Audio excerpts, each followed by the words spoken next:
Wanted to talk about Erin Patterson. I call it Erickson. She's in a prison in Melbourne, and I can't believe how it is inside. And I did a research a while back, and I wanted to share with you when the idea came together. And it's really unbelievable to see a prison. I mean, we see prisons all over the world with amazing, good behavior. They get out and they learn trade, and I understand some people want to get out and live among us, so you want to make sure that people are rehabilitated. But in the case of so many offenders, you think they're going to spend the rest of their lives there. So I just wanted to take you through and basically talk about how they've got curtains instead of bars. They have gardens. They plant vegetables, and they, have flowers everywhere. And I suppose Erin Patterson will be locked up. I think it's 23 hours in the day, but she's, I don't know, some prisoners go to prison and have a great time and then come out and reoffend and go back in. They're trying to help. But this is the idea that came about to do the prison. So I'm going to play this for you guys so you have a bit of an idea what's going on. No, it's incredible when they build prisons for millions of dollars, really. It's just crazy. Everybody is asking for us to have a safer environment to live in and a safer community to live in. And to do that, you can't just lock a prisoner up. You've got to address his offending behavior and help him successfully reintegrate back into the community. I was just going to play where Erin Patterson is in, and when they were building the jail, and play a few bits of the news. I just can't believe, that she's in it looks like a hotel. It's better than our houses. And that's typically what we're doing at Ravenhall. Not only will we address their offending behavior within the fence, but certainly once they release, we will help them to successfully reintegrate back into the community. For Ravenhall, it was very clear to us from day one that we really require the input from the programming side of it, from the operational side of it, from the healthcare requirements, as well as the design built, so that we've got an environment that's conducive in delivering exactly that what's required. We would arguably state that our partners individually and collectively are the experts and the specialists in the field. John Holland is one of the preeminent construction companies in Victoria, but specifically in prisons. I think the difference in this project is the vision of the project. We heard Peter describe that earlier as a focus on... So Erin Patterson was convicted to life in prison, but she has 33 years. She can get out, but I mean, she's going to be in her 80s, but she's going to appeal it. So she, there's a bit of a news that they've been trying to sell all the homes, where Erin Patterson had homes in Melbourne, in Sydney, in the country. And, I mean, she's gone to this prison, and you see the project first, and you see how it's being built. It's crazy. Millions of dollars, billions. There are key areas of focus that the government has really put out and put to the team that they have to address, and you need the design to respond to that. That makes it a very, very different project from anything that we've done before. GEO brought the team together. That included financiers, it included architects, it included builders, it included rehabilitation experts, it included academics. The alignment of that team was around that area of focus of rehabilitation. Yeah. From that, the buildings developed. From that, the architectural space and the aesthetic developed. The funny thing is, she's smiling. They're building prisons, right? They spend millions of dollars, private companies. I mean, I'm just in awe of it, you know. And from that, the type of programs that needed to occur in those spaces developed. Mental health issues are significantly overrepresented in the prison population. Part of Ravenhall's requirement is that we've got 75-bed mental health inpatient area and then facilities for approximately 100 mental health outpatients spread throughout the rest of the communities. So the traditional models of treating prisoners with challenging behaviours is really focusing on containment. What Ravenhall is doing differently in the closed supervision unit is marrying those with the same high levels of treatment for optimum prisoner rehabilitation. Historically, the lock and key model hasn't worked, and we know that. There's an evidence base to demonstrate that that's ineffective. And so GEO have used that science in developing its programs for Ravenhall. Post-release, GEO have a model which includes a continuum of care. So the remit of responsibility for the welfare of these individuals doesn't finish at the prison gate. GEO's alliance partners for Ravenhall are the Gathering Place, Melbourne City Mission, Kangan TAFE and the YMCA. That's the whole idea, is that everyone who has a prisoner contact role will have an orientation towards rehabilitation. That's the custodial staff. As I said, it's the canteen lady, it's the office administration staff who are making appointments with offenders. It's everyone in the prison has responsibility for the rehabilitation post-release prospects of the men. Ravenhall Prison is an exciting opportunity. It's going to bring economic benefits to Brimbank and the Western Melbourne. But there's a far greater benefit to the Western Melbourne and the whole of Victoria. And that's the type of approach to prison operation that Ravenhall will bring to us. We will see lower crime rates, better people coming back into the community, and that can only be good for all of Victoria.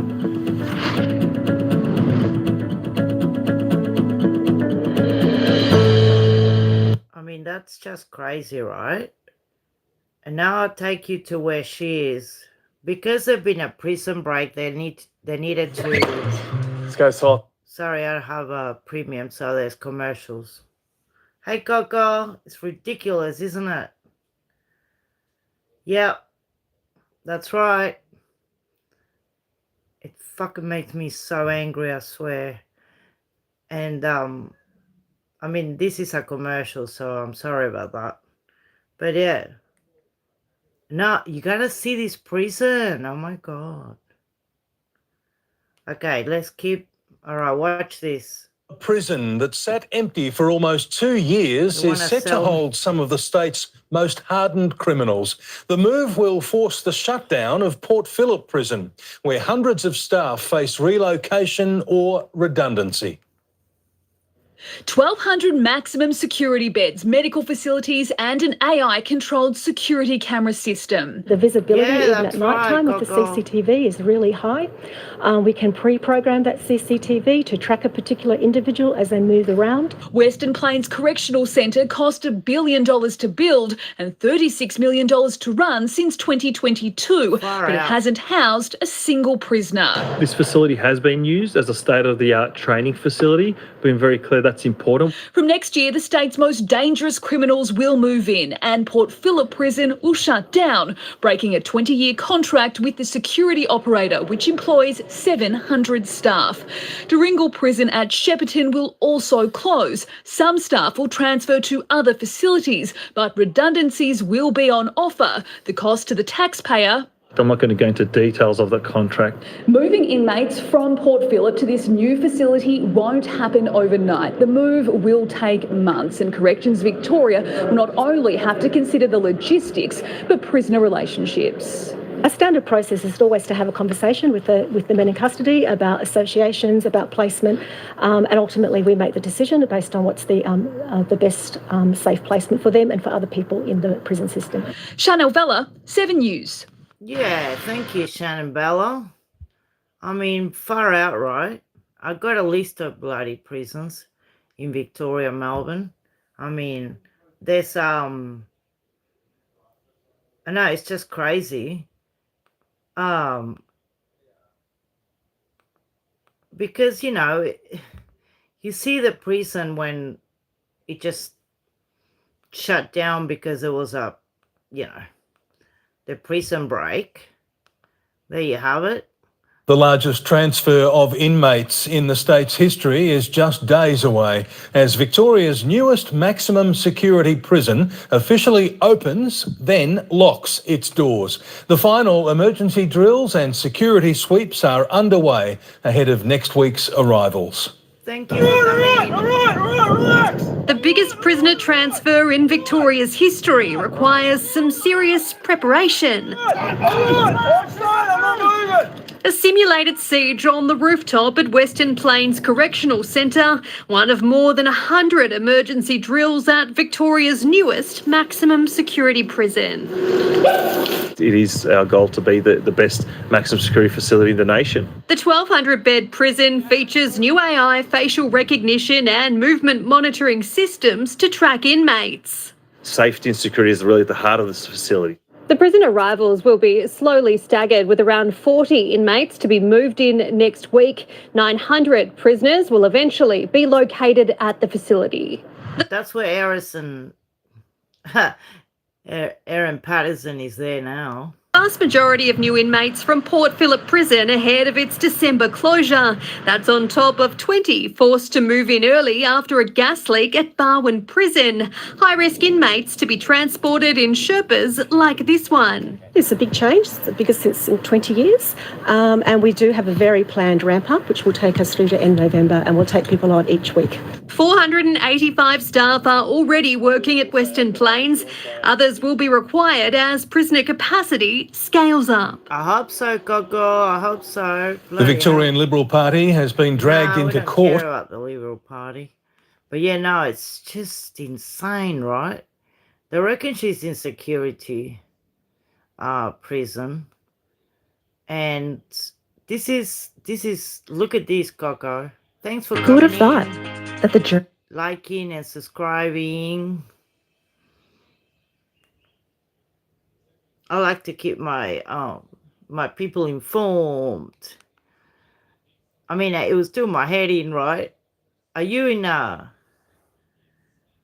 you home now, Coco? Yeah, I think she was appealing because I was oh, good. How was school? All right.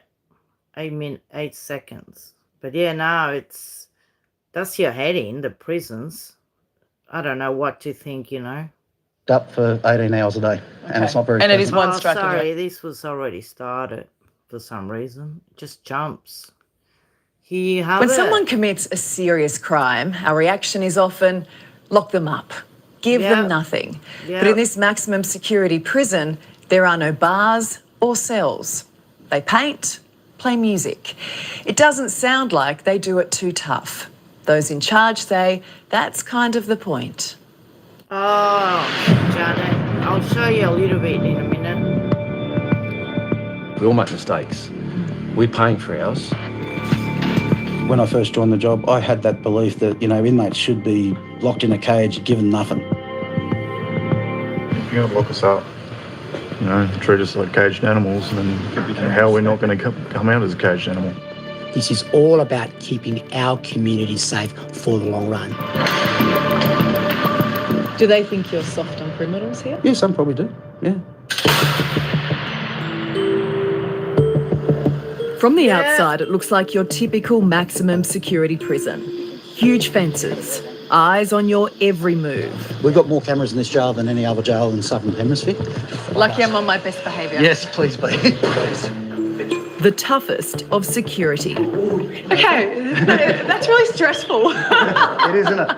And no one's exempt, not even the big boss, Jail Governor Wayne Bywater.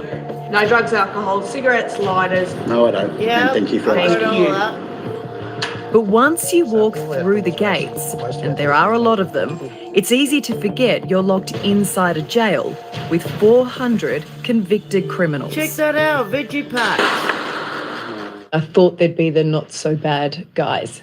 in here, your non-violent offenders, but you have murderers, sex predators living in this environment. We've got everything. Here we go. Yep, going into the accommodation. Come through, Alan. It's all right. This is why prison life here is different. Despite committing serious crimes, the inmates at Hunter Correctional Centre aren't kept in cells. Look at that, They live in Coco. dorms with 24 other criminals. So this is the most confined these guys get. So Have they tidied up because they knew I was No, not to any Yeah. great extent. So they keep it, because it's their home, they actually keep it fairly clean and tidy. Home. By prison standards, this is luxury. He said that's their home. I mean, imagine someone coming into your house, robbing you, bashing you up, and then they go there and have a holiday, TV. Each inmate gets their own bed, a desk, and even a touchscreen TV. It's not like any jail I've ever seen. No, it's not. And it's not because I want to give these inmates everything under the sun. Every single inmate that's in this jail will get out one day. Could be living next door to you or me, and I want to make sure that I've done everything I can to make sure they don't commit another crime. Placement here is a privilege. Inmates are carefully screened to ensure they're the right fit, forced to give up any gang affiliations and protection status, and abide by a zero violence policy. They've got to work out if they don't get along with their next door neighbour, they've got to talk it out. Yeah. You know, Well, what happens if they don't and they use fists? if they use fists, they go back to a more conventional jail and get locked up for 18 hours a day. And it's not very And it is pleasant. one strike and you're out? One strike, you're out. And the inmates know it, and it works very well. Built 7 years ago, this jail was originally designed as a quick, cheap fix to overcrowding in New South Wales prisons. One of two of its kind in Australia, it's become an experiment in itself. Does it blow your mind that you can put 25 hardened criminals in a room together and you don't have dramas? No, because I think it's more the closed door syndrome. So it's very easy to be tough behind a closed door. It takes that away. Where these guys... It's like two dogs barking at each other with a fence, right? And you take the fence away and they just look at each other and they don't know what to do. It's not just the boys in blue who say this works. The guys in green do too. Think you're better people because of this facility? Yeah. We will get our better people, definitely. So what is the main difference between here and Yeah. a traditional maximum security prison? Go, I go. can go and see the stars. Yeah, that's amazing. You can see the stars. Such a simple thing, but a beautiful thing. Whereas a normal jail, you're inside that box for 18 hours. You know, you've got nothing to think about, but maybe how am I going to get up to some more mischief? Yeah. What the mischief's going to be? When am I going to get up to the mischief? Here, there's Sorry, I'm going to stop. I've got a neighbour, right? He came out of jail somewhere, and he was in prison because he you know, I don't know, he was defending his son or something, and he actually chased someone with a chainsaw, right? And he didn't have anywhere to go, and he happened to be my neighbour. So in a way, I understand they want to make them better people.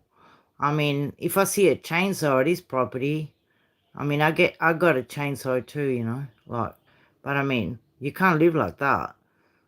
Sometimes you don't even know that the person that is your neighbour just came out of bloody jail, and you don't know what the crime is for because their rights are bloody protected, you know. Anyway, things to think about. A typical day starts at 6 a.m. when inmates will wake up and go to work. Janet, that's right. Whether it's welding, gardening or cooking, inmates can earn a small wage to pay for everyday items and even an education. These guys now have a HEC step, which is great because it means then they've got to commit to actually Get out there and get off pay the off. backside, do the course and make it successful and get a job. And it's not costing them taxpayers' money. After a 5-hour workday, it's time to play. Well, I've seen the worst that people can be. Inmates taking part in programs like music and art. That's amazing. You're really talented. Thank you. Then it's back to the dorms with lights out at 10 p.m. You are sharing a room, though, with a couple of dozen guys.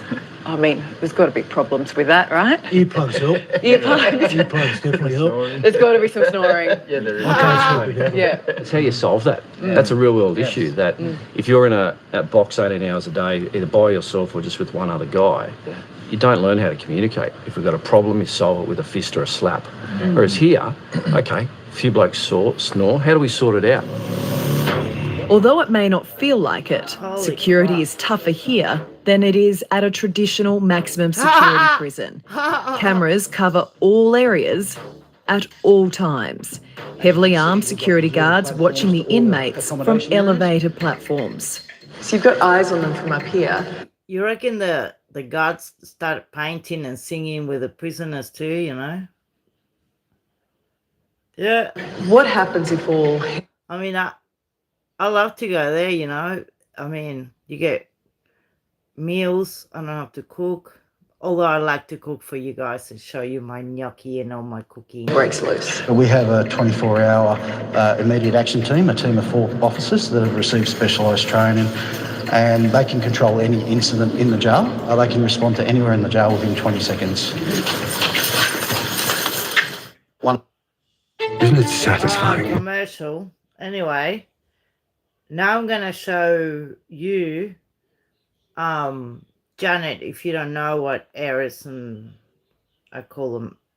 Spring can be hard. The going can get tough. Isn't it funny? I love some of the commercials. But at least having a bet is fast and easy with Sportsbet, the #1 app for having a crack. What are you really gambling with? Yeah. Tasted. Erin Patterson, sitting with her former parents-in-law, Don and Gail Patterson. Sorry, this is not the beginning. But Janet, if you don't know about Erin Patterson, she actually cooked beef Wellington and invited her estranged in-laws over for dinner. So unfortunately, they passed away, and the other auntie passed away too, but the ex-husband refused to go there for dinner. He reckons, nah, thanks, you know. But I'll play it a bit for you, okay? She's not just evil, she's intelligent. That's the take of a doctor who first came up against Erin Patterson's lies as her victims lay dying in hospital. The mushroom murderer, right now in jail, awaiting sentence. I'm Hugh Whitfield. Welcome to the world. In this episode... So, and this is like 2 months ago, but they actually explained it well. She got sentenced to life and 33 years non-parole period. But we're going to pick apart some of the evidence that helped the jury decide Erin Patterson is a serial killer, not the innocent mum who mistakenly poisoned her family as she would have had them believe. And we're going to hear from a former prisoner who's just served 10 years, including alongside Erin Patterson, in a notorious Melbourne women's jail. Let's start, though, with that lunch. Served on July 29, 2023, sitting around this dinner table, praying, then eating, even receiving praise from her guests about how good the food tasted, Erin Patterson, sitting with her former parents-in-law, Don and Gail Patterson. Both were killed. Gail's sister, Heather Wilkinson, she was murdered too. And Heather's husband, Ian, who survived after weeks in hospital. Erin Patterson was found guilty of attempting to murder him. The murder weapon, this beef Wellington, made with death cap mushrooms, foraged by Erin Patterson. That was part of the web of lies that she spun. Let's run through some of the other evidence. This is the receipt for a food dehydrator Patterson used for the mushrooms, despite telling police she never owned one. In fact, here's the CCTV of her dumping the food dehydrator in the days after the deadly lunch at the local rubbish tip. When police found it, they also found bits of death cap mushrooms on the trays. After the meal, all 4 of her guests fell ill with vomiting and diarrhoea. They were placed in induced comas. Erin Patterson turned up at hospital too, 2 days after the lunch, but panicked when staff started asking questions. She left after just 5 minutes. That set off alarm bells for doctors at Leongatha Hospital. One of the doctors called emergency services. Hello, what address do you need the police? This is Dr. Chris Webster calling from Leongatha Hospital, and I have a concern regarding a patient that presented here earlier but has left the building and is potentially exposed to a fatal toxin from mushroom poisoning, and I've tried several times to get hold of her on her mobile phone. What's her name? The last name is Patterson, Patterson. First name? Erin, Erin.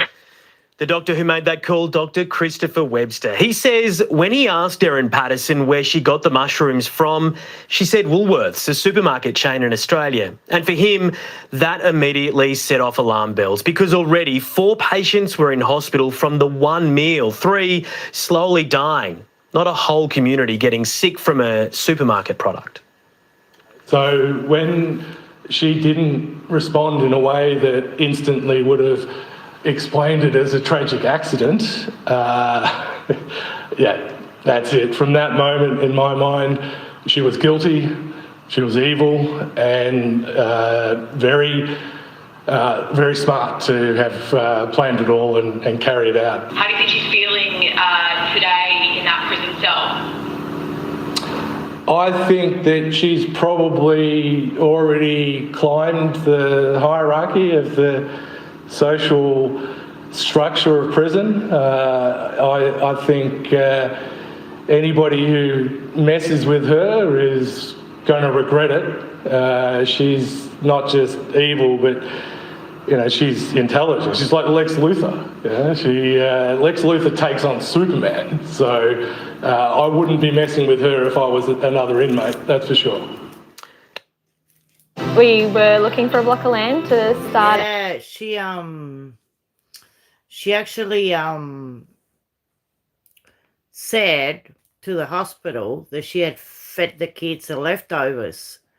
That's why they didn't believe that the kids weren't sick. And she was actually, they were all at the hospital where I was at the same time, actually, in Dandenong Hospital. I was there for my tumour in my leg.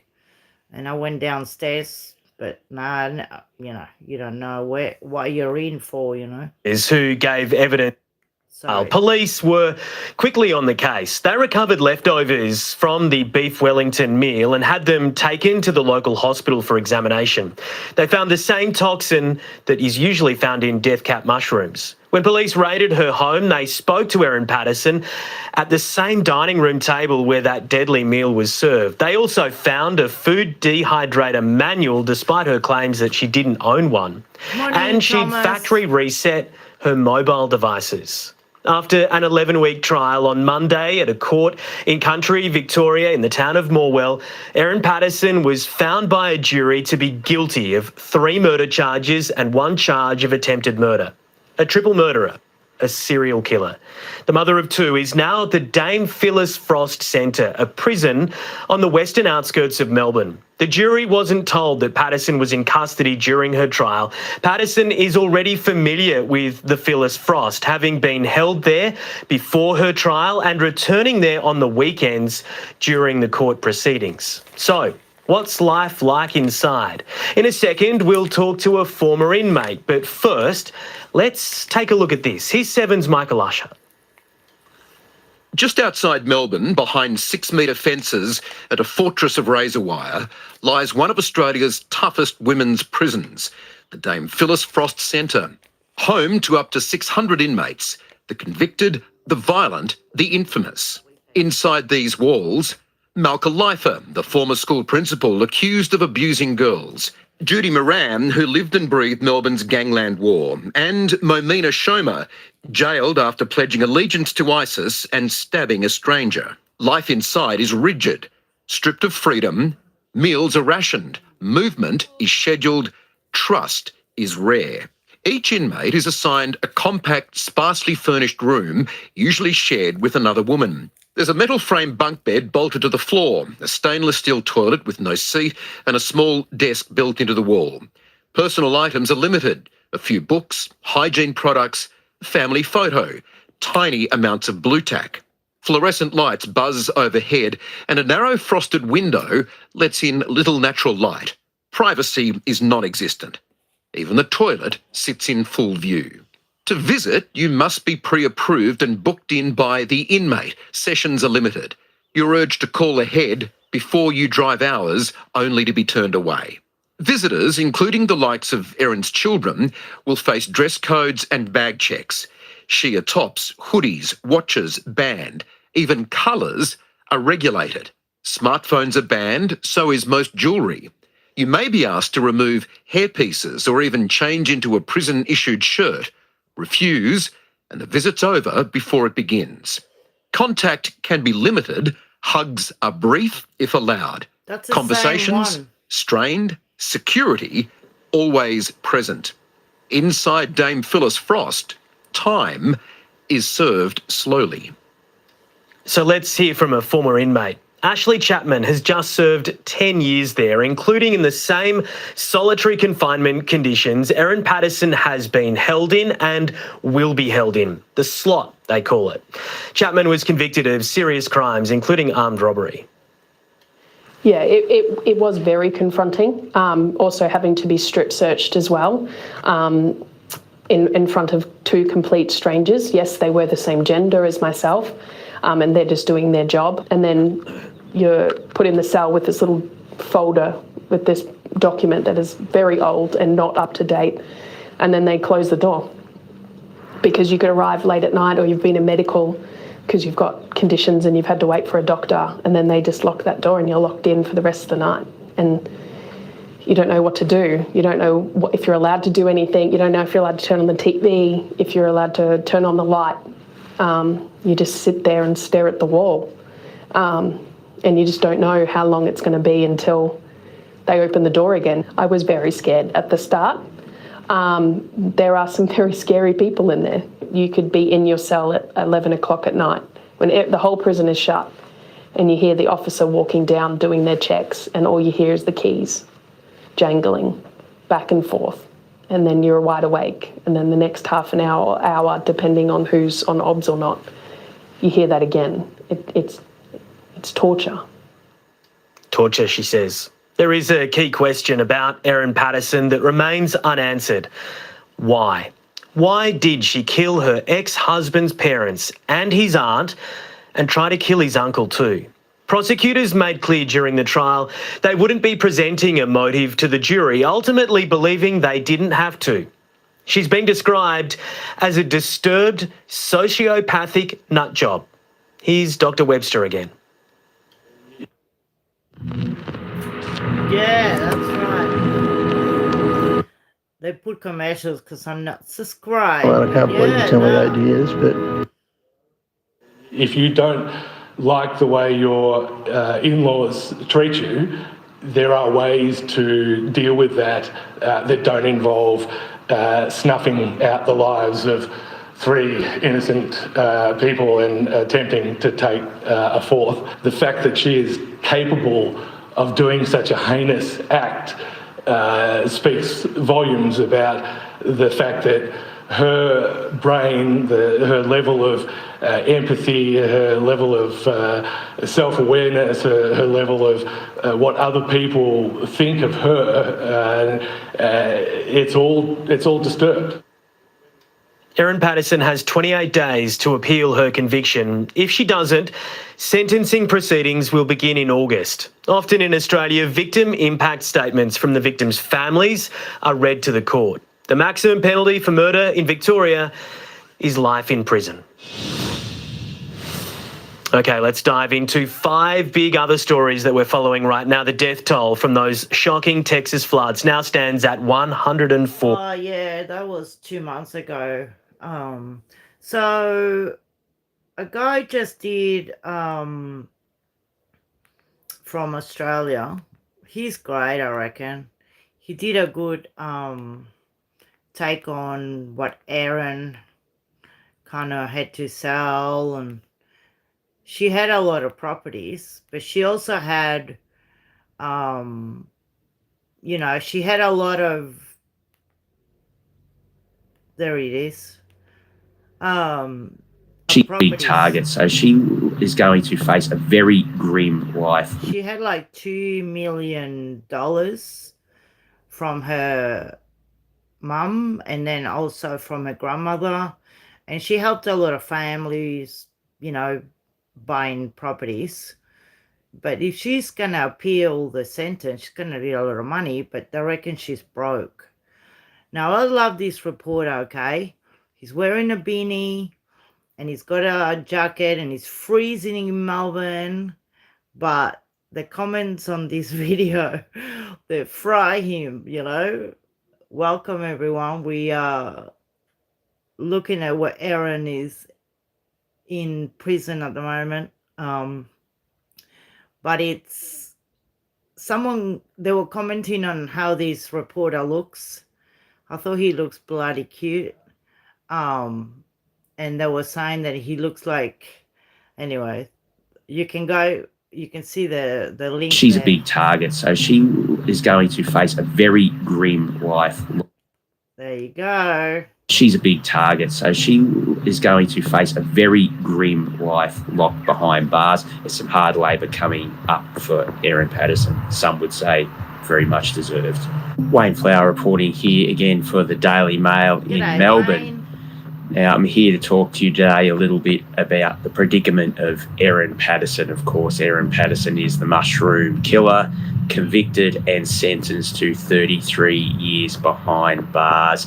Effectively a life sentence, but she will be able to go for parole then. What we do know about Erin Patterson is that she lived a pretty privileged life before all of this happened. Her mum was a successful academic, had a beautiful house up in Eden in the southern part of New South Wales, beautiful country.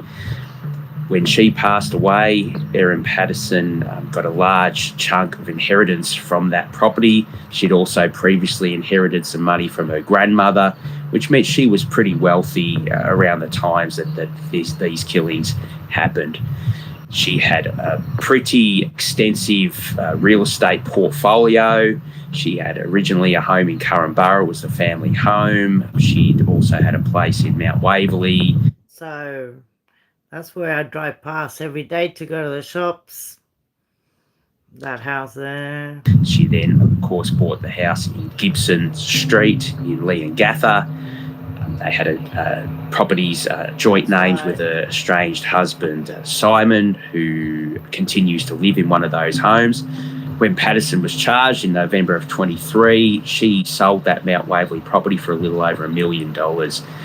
Now, defending murder charges is not cheap. We know that every time a barrister steps into the Supreme Court, you know, very basically you're looking between 5 and 10 grand. So she had a very experienced barrister called Colin Mandy, SC, who would have been charging a considerable amount of money to provide that defence. He did so for months and months and months last year in pre-trial hearings that were held in secret. She had a large legal team headed by Bill Doog. She had another barrister, Sophie Stafford, a lawyer, Ophelia Holloway. There was a lot of money tied up in trying to free Erin Patterson. Now, how they were getting paid, you assume that a lot of money that was coming their way up front. You know, Erin Patterson was very generous with her money. She had loaned hundreds of thousands of dollars to Simon Patterson's relatives. Now, the state of those debts, were they paid back? We don't know, but she may have had some of that money to access. She certainly would have had the money to access from the Mount Waverley property, money tied up in the Leongatha home. Of course, the police have come in and put a caveat on that house now. She won't be able to access any of that money. They want the money to pay possibly victims of crime compensation. There was 28 people who came forward and gave victim impact statements at Erin Patterson's pre-sentence plea hearing. So these are people that are all in line or have potential to make a compensation claim. Now, that money is likely to come out of Erin Patterson's estate. She has 28 days to appeal from the date she was sentenced. At the moment, there's been no word whether that appeal is going to happen. Appeals cost a lot of money. We believe that Erin Patterson is about out of money at the moment. She would have exhausted all of her funds providing that defence. So Colin Mandy is unlikely to appear for her during that appeal. What we think she will need to do is to apply for Victorian legal aid. Now, this is a taxpayer-funded legal service, and, you know, they'll have to weigh up whether they think it's within the interests of justice to provide that service. She's going to need some, you know, very significant grounds to be able to launch an appeal, particularly if she's going to launch an appeal over a conviction. She may appeal the length of a sentence, but, you know, she got a pretty good deal there on that sentence as well. Probably, some would argue, should have had life without parole. So to get an appeal happening, it's going to take a lot of time. It's going to take a lot of effort. It's going to take a lot of money. Erin Patterson, we don't believe, has that fortune any longer. We think that she's about broke. So we wait and see now whether any sort of appeal is going to happen, or will Erin Patterson fade away into a distant memory. Her life as it stands is fairly grim. She is held within Dame Phyllis Frost Women's Prison. She is there with some of the most dangerous and vilest female criminals in the planet. She's kept in a unit called the Gordon Unit. She's effectively in isolation most of the day, 23 hours, you know, stuck there in a small cell, a little courtyard, which she can access now and then if everything is right, if there's no one else there who can harm her.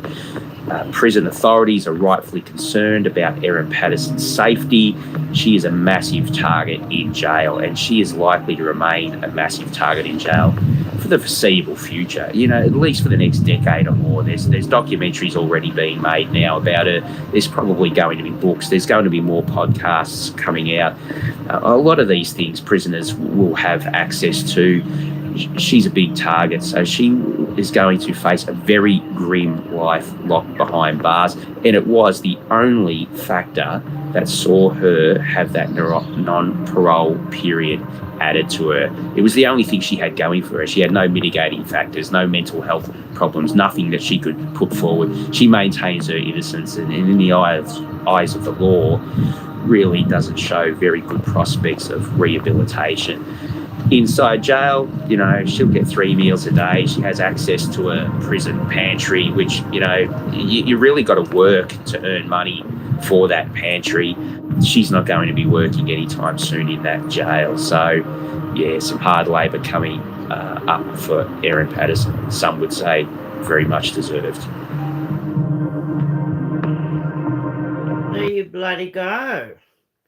That's Erin, and this just happened, which is very sad. I'm going to play it for you guys. This happened in Sydney. Where do you want this one? Same as the last. Get commercials. Get a home loan today and a holiday tomorrow. Refinance to a Combank Digi home loan and earn up to $300,000. Some are bloody hilarious. So good to see you guys.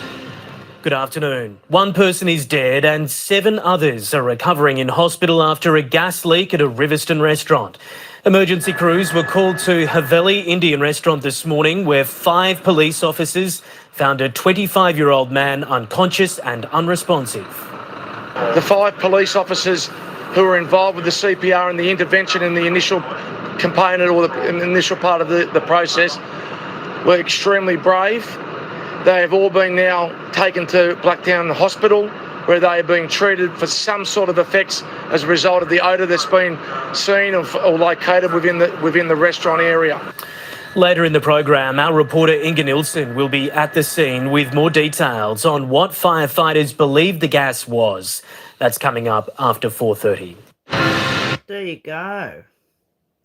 But yeah, Erin is sitting in prison. And I was trying to see more about the prison, because it looks like, I know she's going to be, you know, 23 hours a day, you know, locked in a prison. Something good, I'm going to show A you unique something. art exhibition opens in the city this week with a vital message of support for Look, victims Thomas of domestic and Janet violence. and It everyone. features glass megaphones designed to encourage Victorians to speak up, to heal and help others. For domestic violence. Making glass megaphones art to convince those who've lost parents to domestic violence to speak up. I love everything about it. I really do. Reducing violence. It's important to have that conversation. It's healing parts that I'd genuinely given up on ever being able to heal. Paige's father, Paul, was murdered when she was 4. Her mother convicted of hiring a workmate to kill him. Paige had no one to talk to about her pain. It made me feel quite alone in that I just had to try and figure everything out by myself. Often they live with a lot of silence. To emphasise the need of those like Paige to open up, Professor Alisich turned to glassblowing in symbolic megaphones. Keep going, Paige. It's excellent. Keep going. Talking and helping the professor with her art changed Paige's life. There's people that care enough to want to be able to give me a voice back and to be able to give my dad a voice because he had that taken away way too early. So, yeah. They hope this public exhibition of the art will help others to follow. To be able to do something good in the world and put goodness back into the world that I know my dad would have. Nick McCallum, 7 News. Cute, eh?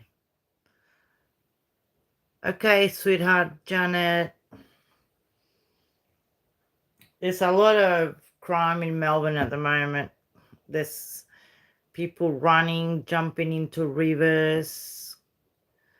This one was a crazy car chase. Oh, rice. 45-year-old Melton man has taken a dive into the Yarra River while trying to escape police. He's one of more than 30 people arrested and charged in a 2-day blitz cracking down on car-related crime. 35, male occupant now in the river. Pushing the boundaries on Laverton's Little Boundary Road, this 2-night police operation has yielded dozens of arrests. 2 occupants out of the vehicle on foot, River Street, south of the Victoria Gardens development. In an allegedly stolen Toyota Prado, this Melton driver made it from Truganina to Richmond before the 45-year-old man took a chance in the Yarra. 35, male occupant now in the river, swimming. With eyes in the sky, ground units close in. 35, if that's a member walking down the steps, continue tracking north, approximately 5 metres will be in the water. A search of the stolen vehicle recovered 2 car key programming devices. The man was on bail. Members on scene taking the person out of the water now. Just one of more than 30 people charged. In just 48 hours, police recovered 6 stolen vehicles and impounded 5 others across the city, vowing that operations like this will continue from the ground and the sky. At 2:45 in the morning in Laverton North, this Suzuki takes off with fake number plates attached. Tracked to a home nearby, a 24-year-old is arrested in the backyard. Jacqueline Stanley, 7 News. I mean, you know how cold the river is? It's freezing in Melbourne at the moment. It's just so crazy. And we got gangland, all the gangs fighting. This was firebomber strike because gang wars as well. I don't know, they just blew up a coffee shop. But yeah, the prison is insane, right? We didn't finish this one, I'll finish that one. But the prison, it's like one of the big cultural programs we've got here is for Aboriginal offenders. A prison like this is a tough sell to the general public, other corrections officers, and once upon a time, the jail governor. Oh, Thomas. Another week. I hope your sister's all right. Yeah, I had all the screws in my leg hurting today, and I thought I better stop walking. I'm going to crack a screw. And look at these ones. They live like, you know, But it's good to help people that are in jail. I'm not saying it's not good, but certain bloody prisoners have done themselves. Were you initially sceptical that something like this could work? Yeah, when I first joined the job, I had that belief that, you know, inmates should be locked in a cage, given nothing. It took me 2 decades to work out that that doesn't do anything except create further animals, and those animals then get out. Do they think you're soft on criminals here? Yeah, some probably do, yeah. But, like, I'll make it quite clear, I hate some of the people I work with, absolutely hate. It's not about my feelings, it's about the simple fact that they're going to get out one day, and I want to make sure that they don't commit another offence. But how does a painting lesson help that, though? It leads on to positive things. That's not going to stop them from committing another crime, but it's them chasing positive. And a lot of the inmates will pick up something like a paintbrush for the first time and learn how to paint a picture, and then they've got the confidence to then go, maybe I can learn to read and write. Little steps leads to big steps, and we've proven that here, and we've had a lot of success with it. Your issue, as you guys would know all too well, when people go, no, you guys, you've committed crimes, you shouldn't even get tellies. If you're going to lock us up, you know, treat us like caged animals, and then how are we not going to come out as a caged animal? There's one guarantee in life: we all make mistakes. We're paying for ours. This facility helps us understand what we did, work out how we can do something different when we get out, rather than just be a burden on the taxpayer like we are now. Yeah. And look, no matter what you do, you're going to cop criticism from somewhere, aren't you? I mean, you've got one side where you've got the community saying, hang on, give them nothing, they don't deserve it. On the other side, you've got things like the Australian Human Rights Commission that says, okay, besides safety, there's this lack of privacy. I think the proof's in the pudding. The inmates, they'll tell you, they would much rather be there than be locked in a tiny little room for 18 hours a day. I understand what you say about the general public would think, why are we giving this to the inmates? It's not because I want to. Yeah. I said, if you work as an electrician in a prison in Ireland, there's jobs here in Australia. They're just opened a new prison, mate. There's going to be a lot of jobs. It's because I feel we need to. In 2020, an independent report found the jail is operating well. However, due to the safety challenges with dormitory-style accommodation, single or double cells are still the preference. Wow. This is all about keeping our community safe for the long run. New South Wales Corrections Minister Analak Chanthavong says the stats speak for themselves. The rate of violence is actually 8 times less than what is at our other facilities. In 4 of its 7 years of operation, there were no inmate on staff assaults recorded at Hunter Correctional Centre. That number was as high as 4% at other maximum security prisons in the state. It's too early. Busy day? I was going to say welcome, everyone. We're talking about prisons in Australia. Now they have veggie patches and gardens and paint and music lessons. I mean, you know, I just have to play it because who wants to pay for premium? So the prison systems, I understand, you know, they got to help out. Depends on the level, right? I mean, if you go to prison, you go to prison, you go to jail is different than a prison. If you're in bloody prison, you're not in a hotel with TV and activities, which, I don't know, is controversial. Too early to tell producers reoffending, but the minister says early signs are good. The fact that there are less incidents of violence in our Hunter facility under this innovative model would suggest that obviously probably on the outside it would be a much safer outcome for all of us. You haven't made it too comfortable for them, have you? Oh, absolutely not. This is about rehabilitation. Rehabilitation is about, of course, giving them some privileges, but also some responsibilities as well. For Governor Bywater, it's the success stories of inmates who leave and don't come back that keep him going. Do you think you're genuinely breaking that cycle of violence? Yeah, I am in some.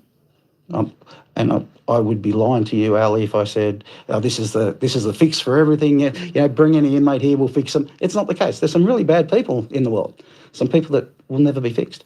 But there is inmates, given their opportunity, that when they get out, they won't recommit another offence if we give them the tools not to. Does it give you a little bit of hope? Yeah, it does. Gives you purpose rather than just being in a box 18 hours a day and then in a tiny little yard for the other 6 hours. You've got a purpose. There may not be thousands of inmates that would change their lives, but it only takes one inmate that doesn't go out and commit a crime. I'm happy, because that means there's one less victim out there. Yeah, but imagine a lot of people are living on the streets. So they commit a crime and they go there and they huddle up. It's a better win. than the street. Yeah, I think so, yeah. And hopefully we get more than one, but yeah, that's a win.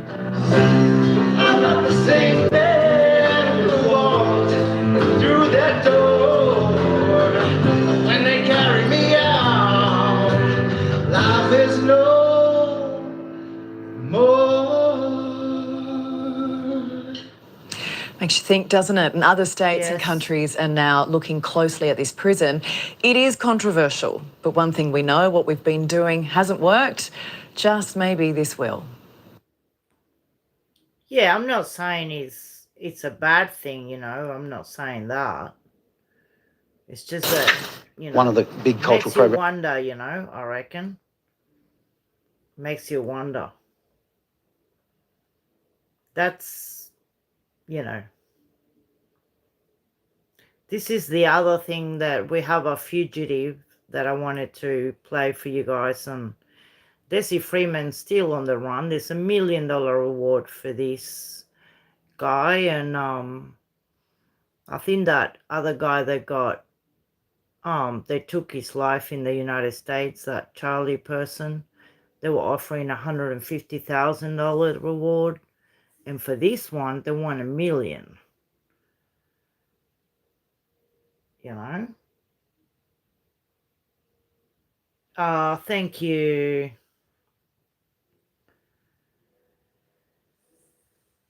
I'm always trying to heal my my Well, leg. they can shoot me. They're the twisted words of our most wanted fugitive. Desmond Freeman sent ranting messages to his friend Bruce Evans in the days leading up to the alleged murder of 2 police officers in Pawnpukka. The men so close, detectives even appealed to Bruce to help bring in Freeman. We know the law, we know our rights. To an outside observer, you would probably say this guy's obsessed. That's how policing should be. The chilling words of an accused cop killer. He's getting to the point where he had enough. Desi Freeman ranting to his closest friends in the lead up to his violent confrontation with police. When was the last time you spoke with him, Bruce? So we were speaking every day on Messenger, etc., or phone calls or whatever. Retired soldier Bruce Evans considers Desi Freeman a close mate.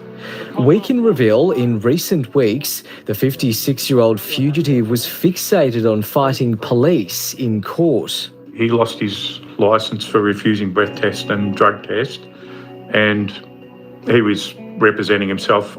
Before the shooting, he sent Bruce this message. He didn't give a anymore. He was just going to drive, and if the police shot him, he didn't care. Bruce says he was stunned to learn of the tragedy. Another mate phoned me up. My first reaction was, and then he said, no, there's choppers everywhere and everything. For 3 weeks, Desi Freeman's been at large after fleeing his bush compound in Pawnpukka in Victoria's Alpine region. When 10 police turned up with a warrant related to child abuse claims, Freeman barricaded himself inside this bus he was living in. And what a state it was, perhaps reflecting his state of mind at the time police came knocking. Yeah, he wanted to be off-grid. Detective leading Senior Constable Neil Thompson and Senior Constable Vadim Devart-Hotter were shot dead. Freeman ran into this dense bushland which borders his home. I don't condone the shooting. My condolences to the families. I don't think it should have happened. I would have, it would have been better if he just surrendered. Homes, caves and mine shafts have been scoured. One new theory being explored, Freeman escaped by kayak. He previously filmed himself paddling down a river which borders his compound. because I know the law, they try to demonise me. Yeah, very smart. Like a walking dictionary on the law. He could just rattle them off like that, one after the other. Online, Freeman presents as a deeply religious family man. He also posts videos from the Mount Buffalo National Park, the very place he could now be hiding. A place the father of three knows like the back of his hand. I didn't know about it, but I heard that he'd sort of spiralled in the last couple of days. Bruce met Freeman just before COVID-19 took hold. They became ringleaders of sorts of regional Victoria's anti-lockdown movement. I'll show you this, Bruce. Yep. Section 166 of the Public Health and Wellbeing Act. During this time, Desi Freeman developed a deep hatred of authority, captured in a string of public rants. You guys are given guns, tasers, all this gear to go out with, like, no offence, but like the intelligence of a kindergarten child without the proper training. He took on magistrates, even former Victorian Premier Daniel Andrews. They would have thought he was a tinfoil hat conspiracy theorist or something. Freeman and his family were also on a current affair in 2018, complaining about their neighbours. I can see some of the conversations that we've had on Messenger. You can see him slightly getting agitated. Freeman is said to have had a fascination with homemade guns. He didn't have a gun licence at the time of the shooting. It's also been reported he stole a handgun from the dead officers. Bruce has now been helping police track down his friend. All the usual questions you would expect, implying that I had contact with him afterwards, and I haven't. When we were in the cop shop, it was just like, all right, call him. I gave the phone to the cops and went straight to voicemail. You're under arrest. 456. You are under arrest. Last time Desi Freeman absconded from police, wanted over COVID breaches, the first person he reached out to was Bruce. And he was on the run. He gave me a call, etc., etc. And I was like, all right, I'm going to go down to the cop shop and I'm going to try and negotiate this, be some sort of mediator. A $1 million reward remains in place for information which leads to Freeman's capture. By now, he could be anywhere. It would only take 2 days to reach the New South Wales border on foot. Do you think there is a chance he's being harboured by somebody out there? I think there'd be very few people, if any, that would harbour him. And it has been 3 long weeks now. Our thoughts are with every police officer away from his or her family as they hunt tirelessly for this monster. We hope you're okay. That's it. What do you reckon? Between Erin Patterson and him, the state, you know, it's spending a lot of money, millions of dollars. Here I am. Nice to see you all, recovering from FEMA surgery. Put the light on. But yeah, the prisons are like a walk in the gardens. They've got veggie gardens. I think it, you know, prison rehabilitation is pretty cool. But yeah, welcome. In Melbourne, Australia, we have had a lot of unrest because the gunman's still on the run. Move the light. I don't have an office. Reporting from my bed with my new poncho. And so, yeah, it's something that we need to look at, I think. How much the state is wasting trying to find Desi Freeman. I think he is something like $1 million a day or 1 point. They haven't said they haven't said how much. I'm wearing the poncho. I need it. But yeah, so that prison, the Erin went to. It's brand new prison. It's insane how much money they spent to build a prison. That's why at the beginning of their life, I was showing the idea, I think is from the United States. It's this private company that is building prisons, and they came to Australia. But, you know, sometimes you live without knowing what's going on in your own backyard. And I mean, I'm off grid. I've got a property about 4.5 hours from Melbourne. And there are criminals up there, someone that came out of prison. And they're good neighbours. They keep to themselves.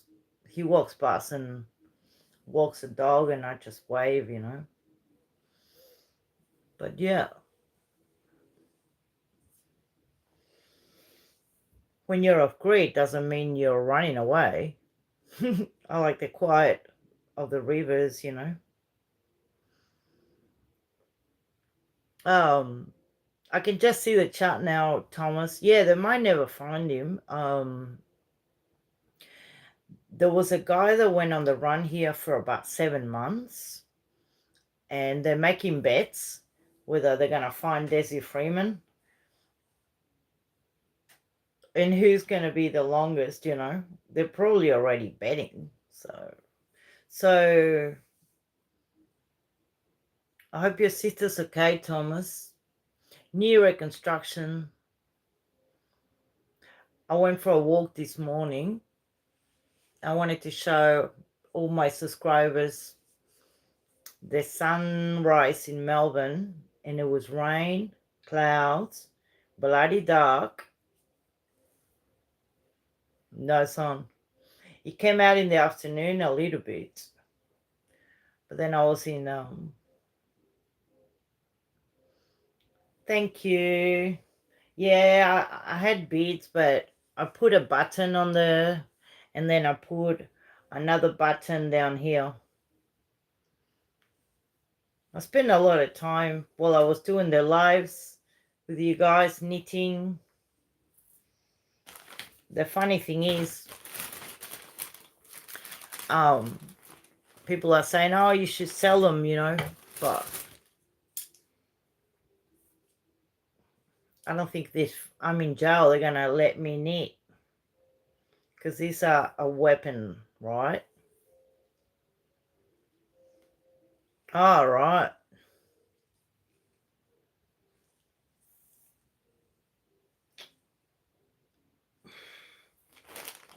And Timu has beautiful wool. I love knitting. So I'm going to make a couple of pockets, I think, for the poncho.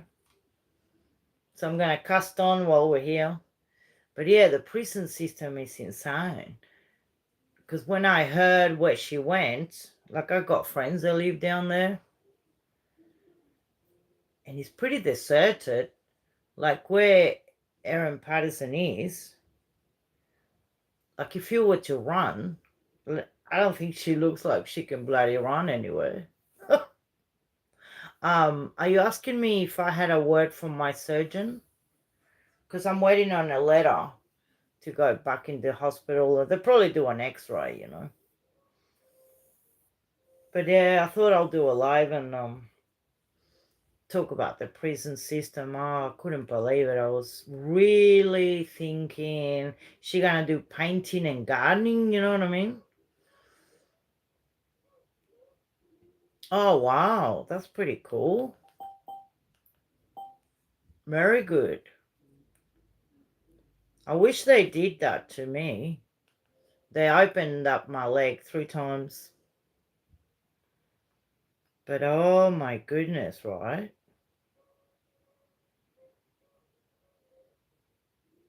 It's just, you know, it's very good when you have surgeons that know what they're doing, you know. I was trying to search for this prison and it's just Insane. I think it's good healing, but in winter it's difficult. We still have a lot of winter, another week in Melbourne, and then spring. But yesterday was shocking. It was 21 degrees, I think we had last night. And the heat can wake you up. No, but anyway, Melbourne is a beautiful city. It's just been a lot of crime and a lot of young kids. They don't go to jail. They just go home. They just get out of, on bail. It's a little bit crazy, I think. I think that no matter what age you are,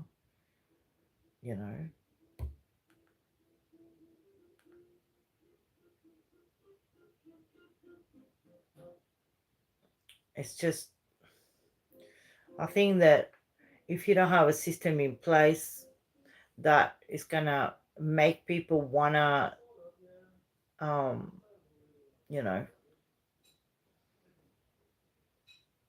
yeah. It's pretty extreme here. So extreme. You get 40, 45 degrees Celsius and then 50 sometimes. It happens. It happens like that you might get, like we had 4 degrees and then you get 20 and then 15 and then 14 and then 19. That's how you get sick. Very sick. Yeah,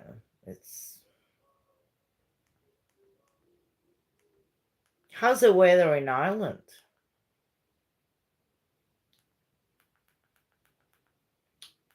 I'm glad that Charlie's not frozen today. And poor Janet, she had to go to work early. It's 9:20 here.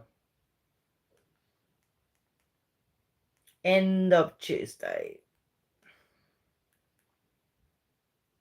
Yeah.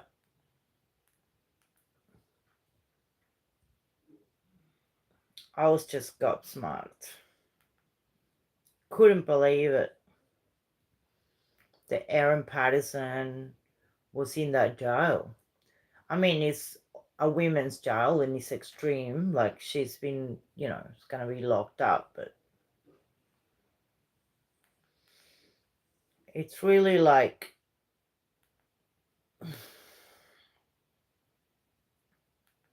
very different, when something happens, and obviously she's from the crime and everything is very close to me. We were in the same hospital, she was living or had houses up the road from me, and we hear crimes and sometimes you don't know, but some of the crimes here is just shocking. In Melbourne, it's been, on and off, And little towns like, in the middle of nowhere in Australia, they're very cute towns, but the communities get affected. Because what happened with Desi, whatever the problem is, the towns lose money, And then what Erin Patterson did, it's actually not far from where this Desi is.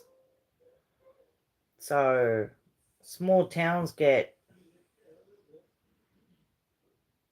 impacted. The communities get impacted. And there's just a lot of hotels that are empty, like 100% empty, because this guy cracked it and then shot 2 cops. It's horrific, really, it is. I sometimes talk about things that happen around me, you know, like things that are impacting us as a state, the amount of money that is going into looking for this guy, millions of dollars, cops that come from New Zealand, and 400 police officers from the state of Victoria. I mean, we have 5 million people here in the state, and they're spending millions of dollars looking for one person, you know, and all the money that they spend with bloody Erin. And it happened, 4 weeks ago. So, actually, there's a show here that I want to show you.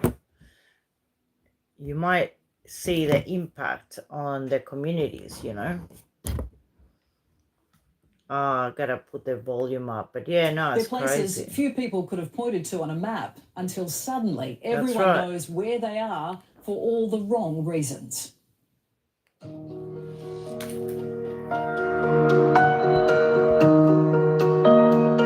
Towns tied to tragedy. Victoria's Alpine Ranges, normally a place for family holidays, now the scene of a terrible crime. Okay, Thomas, no worries, sweetheart. For the residents of these places like Porpunka, they don't want to be tainted by that. 2 police officers dead, a killer on the run, residents rattled, businesses struggling. Businesses here that operate in Porpunka and Bright and the surrounds are small mum and dad teams. We're not big corporates. Marcus Warner, president of the local Chamber of Commerce. With the reduction in traffic moving through the valley, it's not going to be the best bumper trading day because of the conditions that the weather's going to bring as well. I'm wondering whether it's worth opening, and that means somebody's not getting a pay packet on Monday, which is, you know, it's heartbreaking as well. So many local businesses in the same boat. They're sort of, you know, they're tinged with guilt. Should we open? Should we be able to, you know, operate? Should we put our staff in potential danger? But Marcus says locals are resilient. Lots of young families live in Porpunka, and obviously we're going to endeavour to work really hard with them. They're also local business owners, and I think as soon as we're open for business, I know how Australians are. They'll come up here in their hordes to support us because it's the most beautiful part of the world. Porpunka now joins a list of places haunted by tragedy. 5 hours south, Leongatha and Korumburra, both tarnished by an infamous mushroom lunch. Korumburra is an idyllic little place which is now linked to Erin Patterson and the mushroom murders. And you reckon the locals down there wouldn't be sick and tired of beef Wellington jokes? For the real victims, of course, it's no joke at all. Senior crime reporter for The Age, John Sylvester. It can brand and taint whole communities. He's seen it all in more than 40 years on the beat. You know, if you're a hard-working person who's done a great deal for your local community, and now you're remembered because there's some despicable double murderer that's come from your midst. You might not even know the person, but, you know, he becomes your neighbour and now your problem.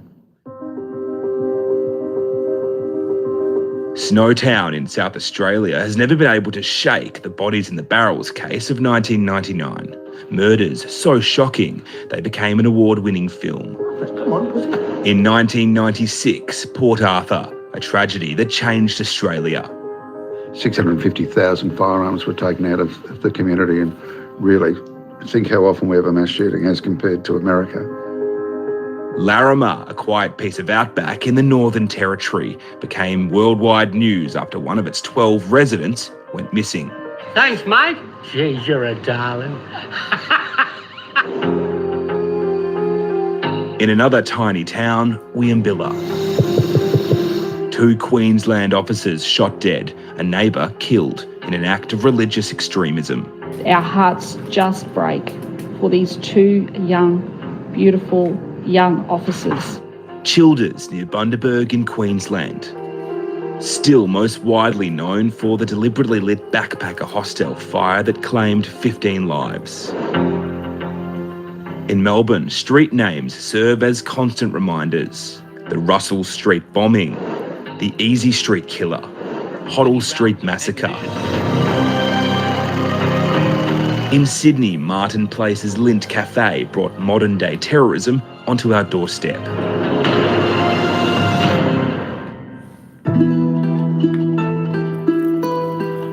Our curiosity for these horrific events barely fade over time, and believe it or not, that can be part of the answer for towns tarnished by tragedy. Seeing is believing kind of thing for some people. I went there, I saw there that, you also should come and see kind of thing, That's why people flock to those areas. Associate Professor Chandana Havagi, international business expert at Swinburne University. Dark tourism is a unique niche in the tourism market and industry where people visit places associated with death and destruction, especially the historical significance is there. Dark tourism, according to research, can spark a business boom. They predict that in the area of multi-million dollars, I'm pretty sure Popanka would bounce back as one of the strongest places again, provided we do it properly in our recovery plan. That plan can't begin until the hunt for Desi Freeman is over. Until then, the residents of Popanka continue to grieve and hold their breath. Time and normality. The best way to deal with tragedy is to get on with life. Yeah, it can be a long road back, and let's hope Popanka and Leongatha recover quickly so residents can get back on with their lives. That's right. Everyone's just turned out perfect. It's got to be Beechwood. Our kitchen really is the... You see towns completely destroyed by crime, and others flourish. That's a lot of the TV. But it's very difficult, to understand all these criminals. It's just shocking, very shocking. All right, sweethearts. I thought we'd go through the jail where Erin Patterson is, and we have a problem here with white nationalists and multicultural, and they had an amnesty to hand over all the machetes because there's a lot of crime. So tonight, Tuesday, is crime afternoon because it's something that, you can have a look at the amnesty that we had in Melbourne and all over Australia, actually. And a talented athlete, 2 young boys with big dreams, 2 families robbed, and a community left rattled. As they gathered to mourn Chol and Dal, someone was allegedly stupid enough to show up with something dangerous.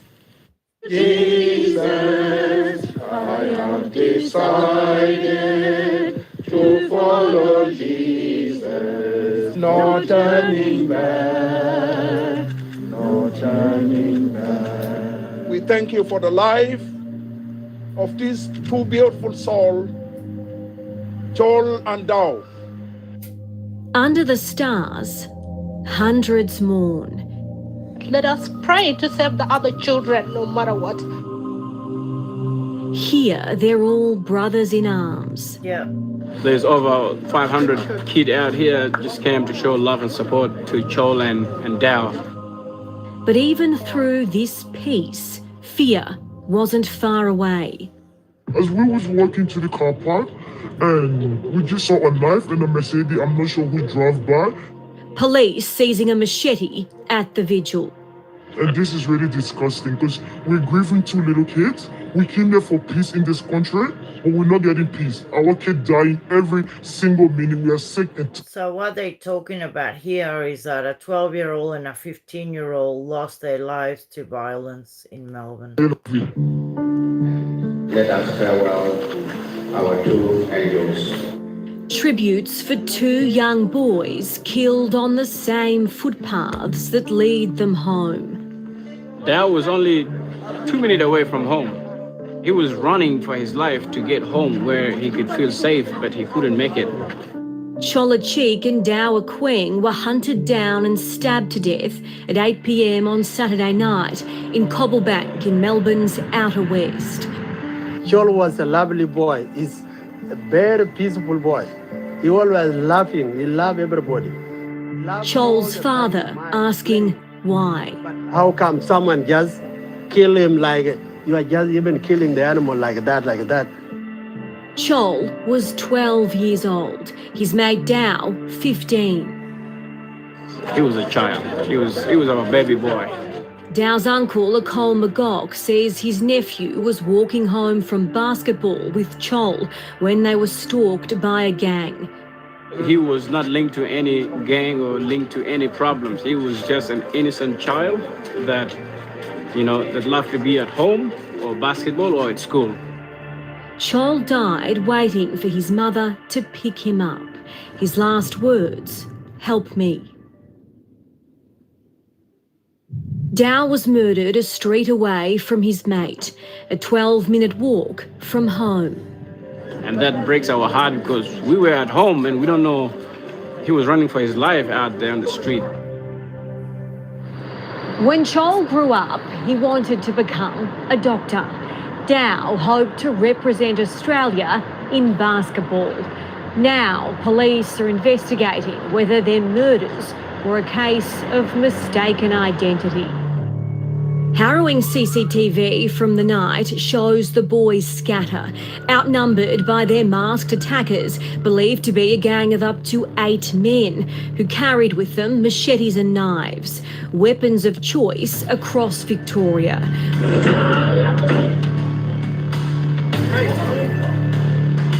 With reports now suggesting this gang was also behind a machete brawl at a Melbourne shopping centre in May. If they're watching, I just wanted to tell them, you are loved. You don't need to be criminal. You don't need to take somebody's life. But they're still on the run. Chol's auntie Rebecca and cousin Ya, like everyone else, want justice. If you are out there, please hand yourself in so that next time you will not do it to other families. We really want to know who murdered him. In less than a month, we lost so many kids. Akol says his community has laid to rest 8 young people in the weeks leading up to the boys' stabbings.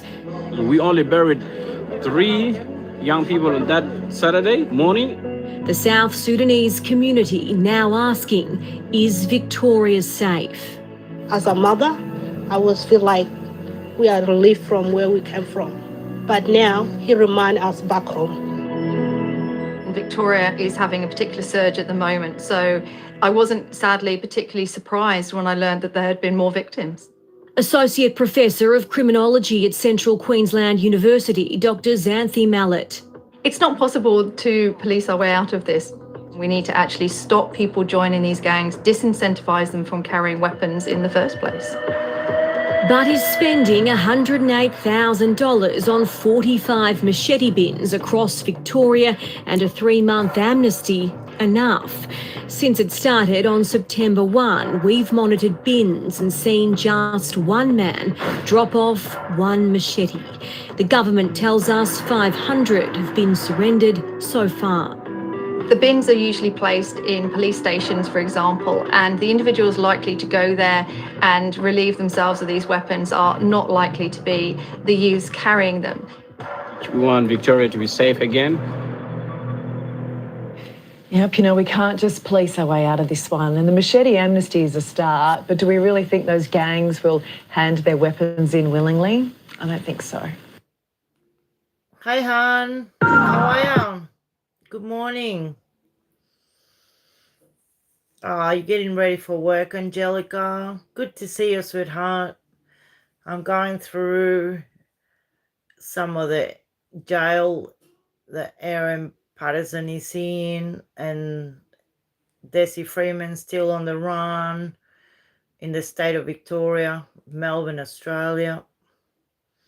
And some of the amnesty that had to hand in the weapons because they're using machetes. And anyway, we're trying to keep the peace.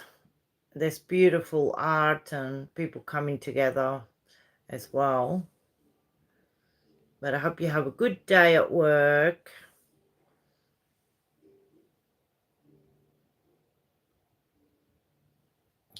It's getting late in Melbourne.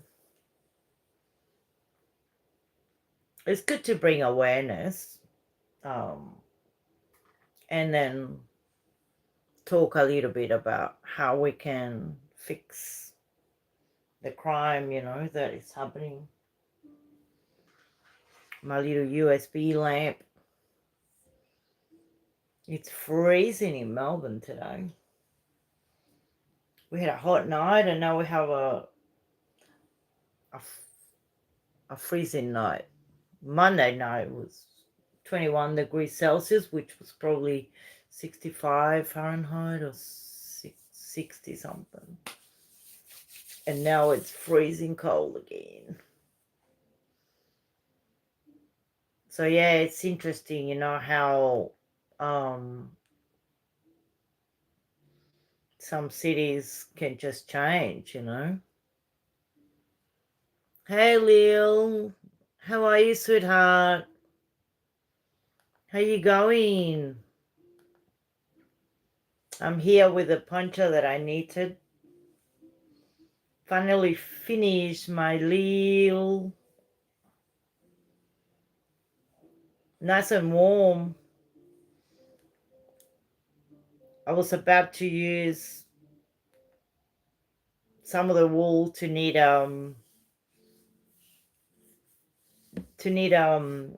maybe like a nice scarf to go with it. I'll brush my hair this morning and that's it. But it's been good.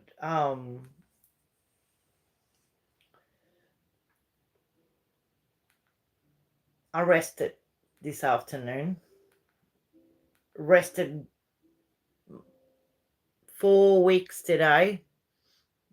Sorry, 4 months since my operation. So it's been good.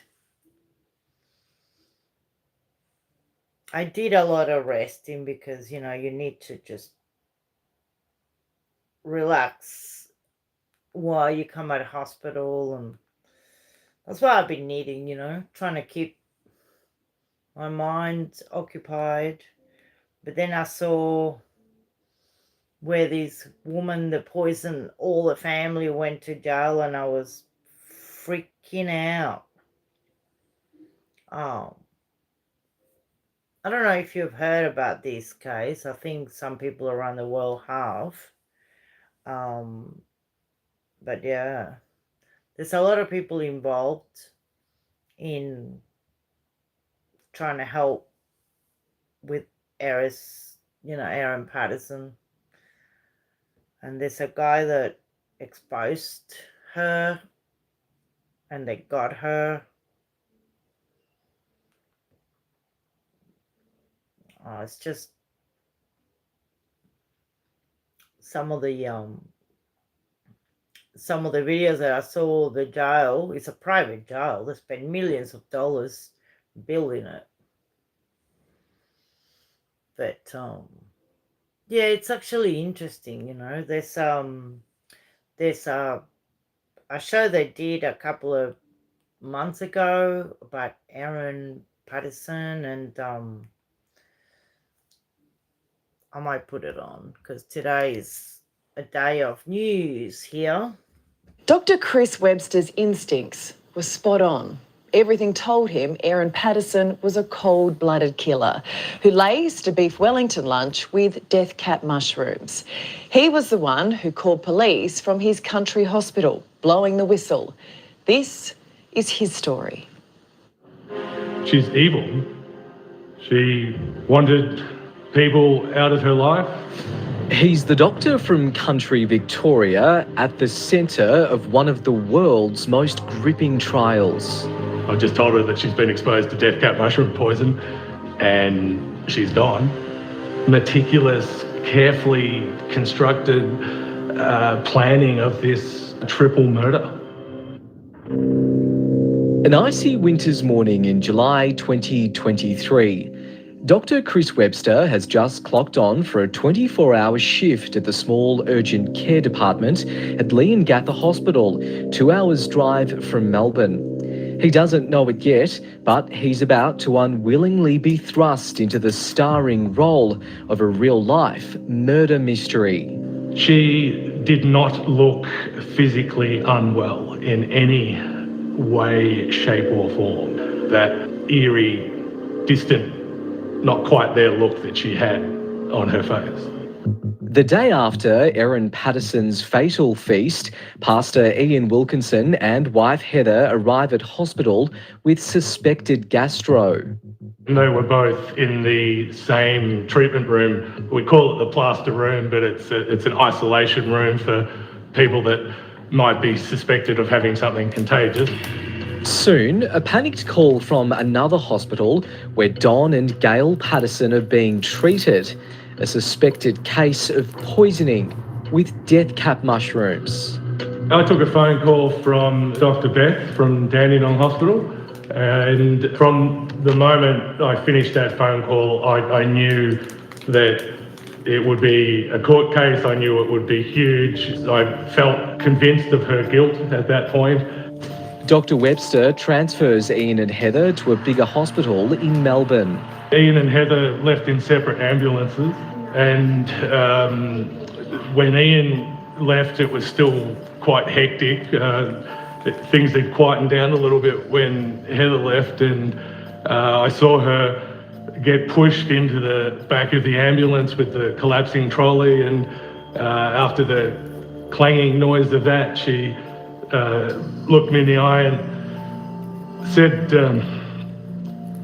really very sincerely and humbly and very graciously, "Thank you for looking after me." It's not until 2 days after the lunch the killer cook presents to hospital herself. Once she said the name Erin Patterson, my heart skipped a beat and I quickly ran around and brought her in. I bypassed all the usual triage protocol and looked her right in the eye and said directly, people at Dandenong suspect death cap mushroom poisoning.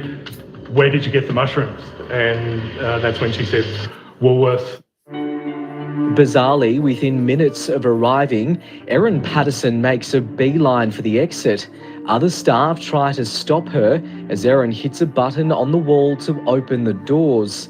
They exchange some more words before Erin signs this form, a discharge against medical advice.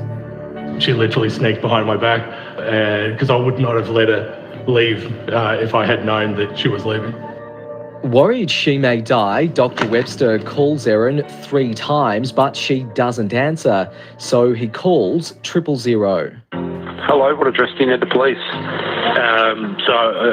This is Dr. Chris Webster calling from Leongatha Hospital, and I have a concern regarding a patient that presented here earlier but has left the building and is potentially exposed to a fatal toxin from mushroom poisoning.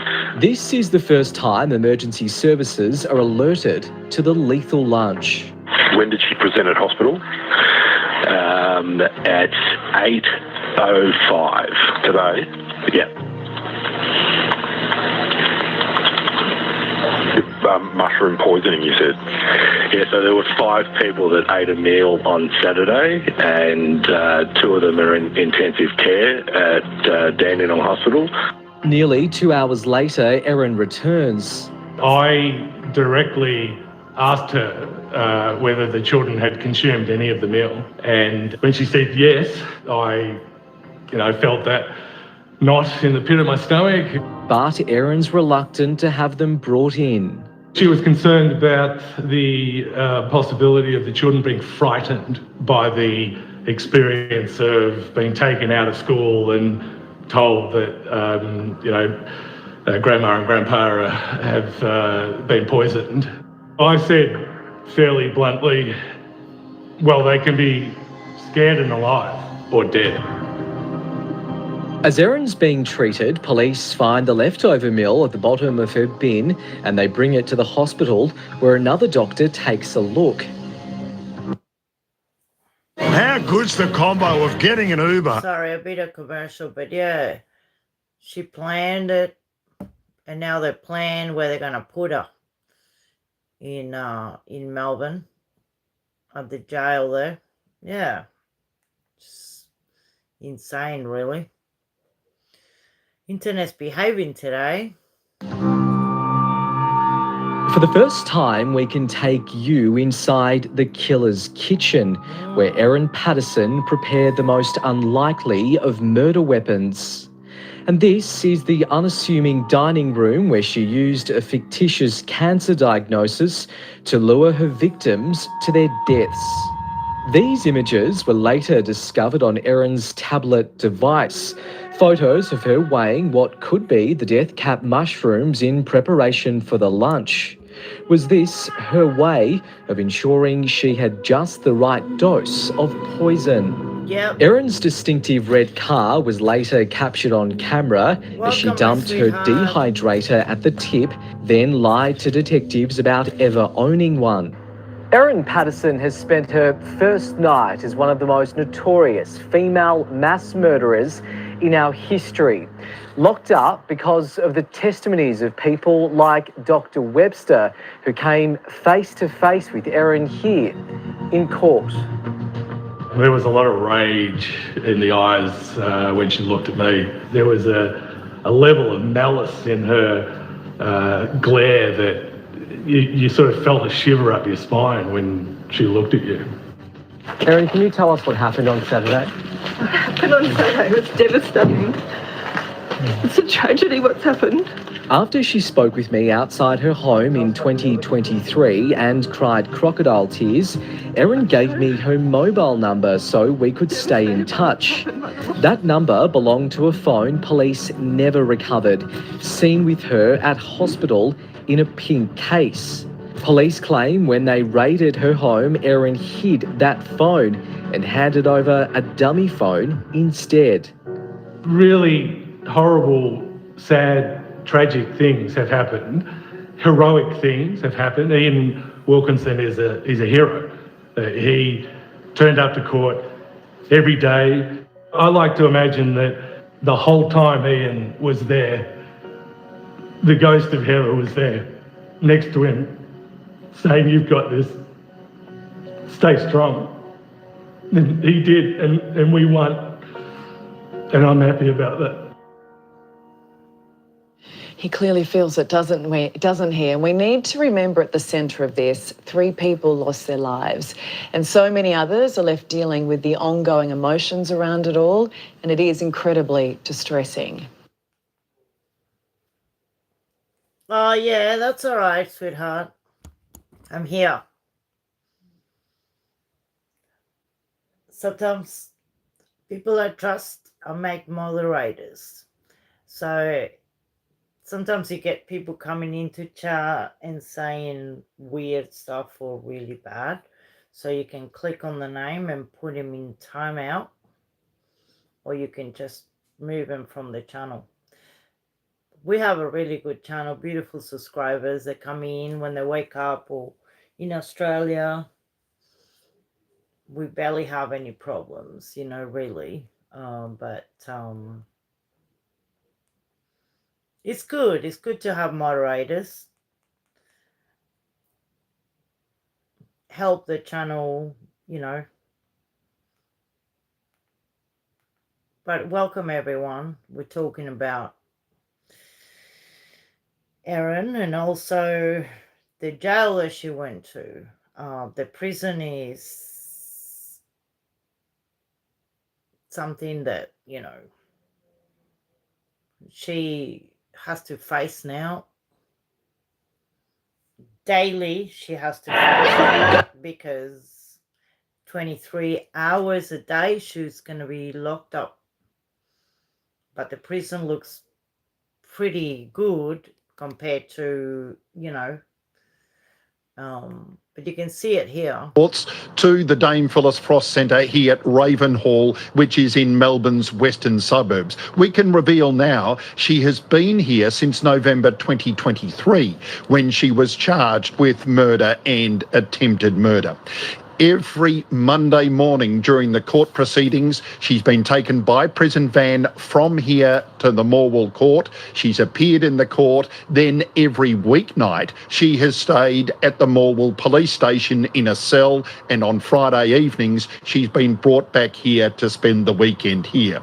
We can also reveal in March 2024, it was reported by the Herald Sun that she had been threatened by fellow inmates and was now living in solitary confinement in a particular cell, a unit which actually had its own kitchen, its own closet. She was allowed to walk around the unit. She wasn't allowed to leave. And I can also just tell you, the Herald Sun has filed another story claiming she was in fact accused by a fellow inmate of tampering with their food, and the inmate claimed she was in fact ill because of that. Now, there was an investigation. We are unclear what actually happened with that investigation. But during the investigation, it was also reported by the Herald Sun that she was put in a place called the Slot, which is a hard lockdown area, and she was there in solitary confinement for 22 hours a day. Mike. Nick McCallan at Ravenhall. Thank you. So yeah, she's been in the prison there. And then someone fell sick and they thought, holy, you know, what's going on? So yeah, this is the prison where she's at the moment. A billion-dollar prison that sat empty for almost 2 years is set to hold some of the state's most hardened criminals. The move will force the shutdown of Port Phillip Prison, where hundreds of staff face relocation or redundancy. 1,200 maximum security beds, medical facilities and an AI-controlled security camera system. The visibility, even at night time, of the CCTV is really high. We can pre-program that CCTV to track a particular individual as they move around. Western Plains Correctional Centre cost $1 billion to build and $36 million to run since 2022, but it hasn't housed a single prisoner. This facility has been used as a state-of-the-art training facility, being very clear that's important. From next year, the state's most dangerous criminals will move in and Port Phillip Prison will shut down, breaking a 20-year contract with the security operator. We had a problem because it was a prison break, and so they shut down that prison and they built this prison, which is a US company, state-of-the-art, millions of dollars. It's a private company, and that's where Erin is going. But yeah, I'm not sure, you know, every person is different, but we were talking how they're trying to rehabilitate some of the inmates. Yeah. And at Shepparton will also close. Some staff will transfer to other facilities, but redundancies will be on offer. The cost to the taxpayer. I'm not going to go into details of the contract. Moving inmates from Port Phillip to this new facility won't happen overnight. The move will take months, and Corrections Victoria will not only have to consider the logistics, but prisoner relationships.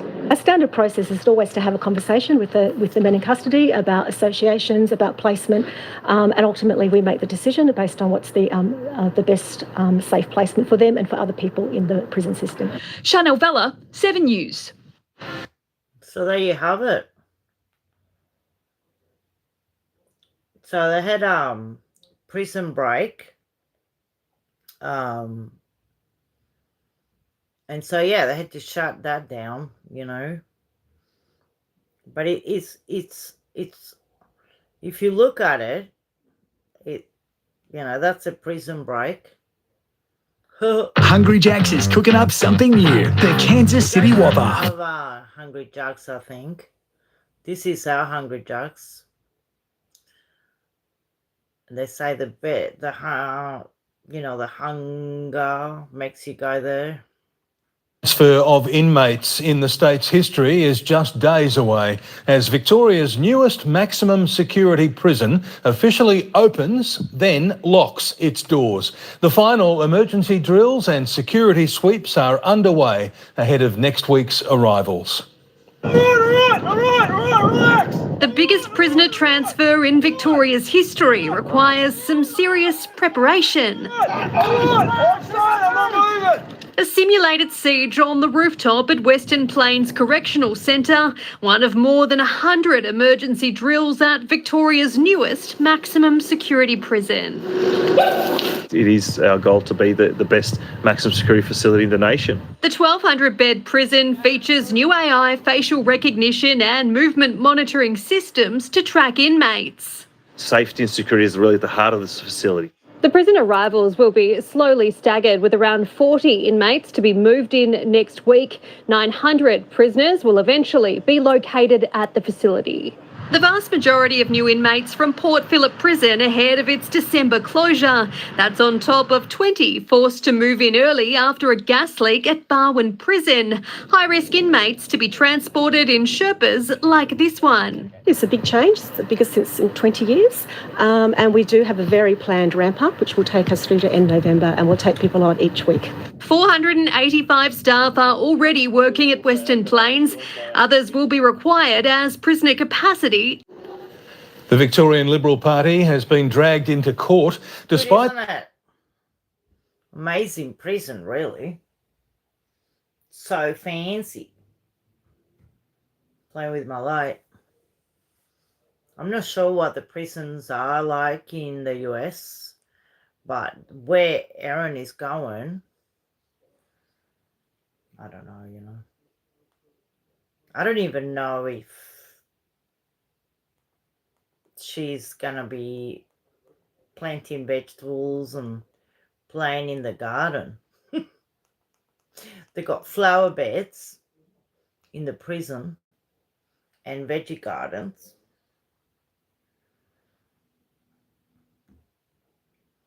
I watched a guy that was wrongly convicted and went around visiting prisons. And, it's just insane that you will be convicted wrongly and have to spend, all this time in prison. But when you have a nice prison, but what I was thinking is there's a lot of people that live on the streets, and these prisons are like, you get TV, you get music rooms, art, and you get to play with paint. So I don't know if you heard about this Erin Patterson and what happened and what she did. It's just so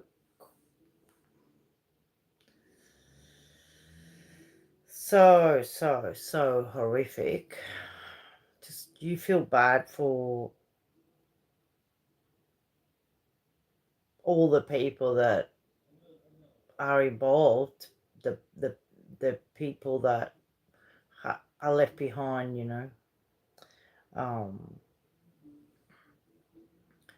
and she lied and lied and lied.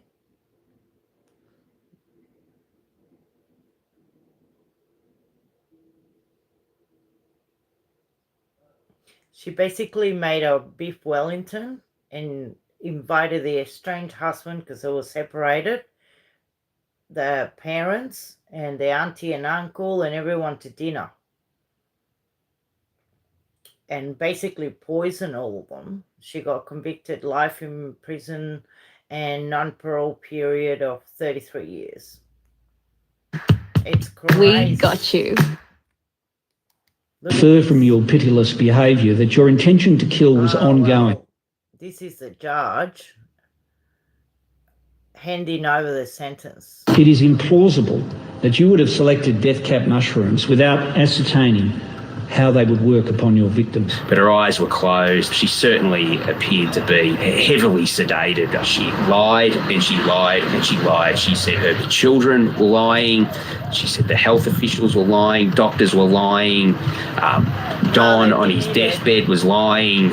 She said that Ian Wilkinson was lying. She's killed 3 and tried to kill 1 other. Left him with lifelong injuries too. You might say she got a pretty good deal here. She was lucky. Wayne Flower here reporting from the Daily Mail in Melbourne. Now, I've just had to duck away from the Supreme Court to find a quiet spot here just to tell you exactly what's been happening. Sorry, I like this reporter, Wayne Flower.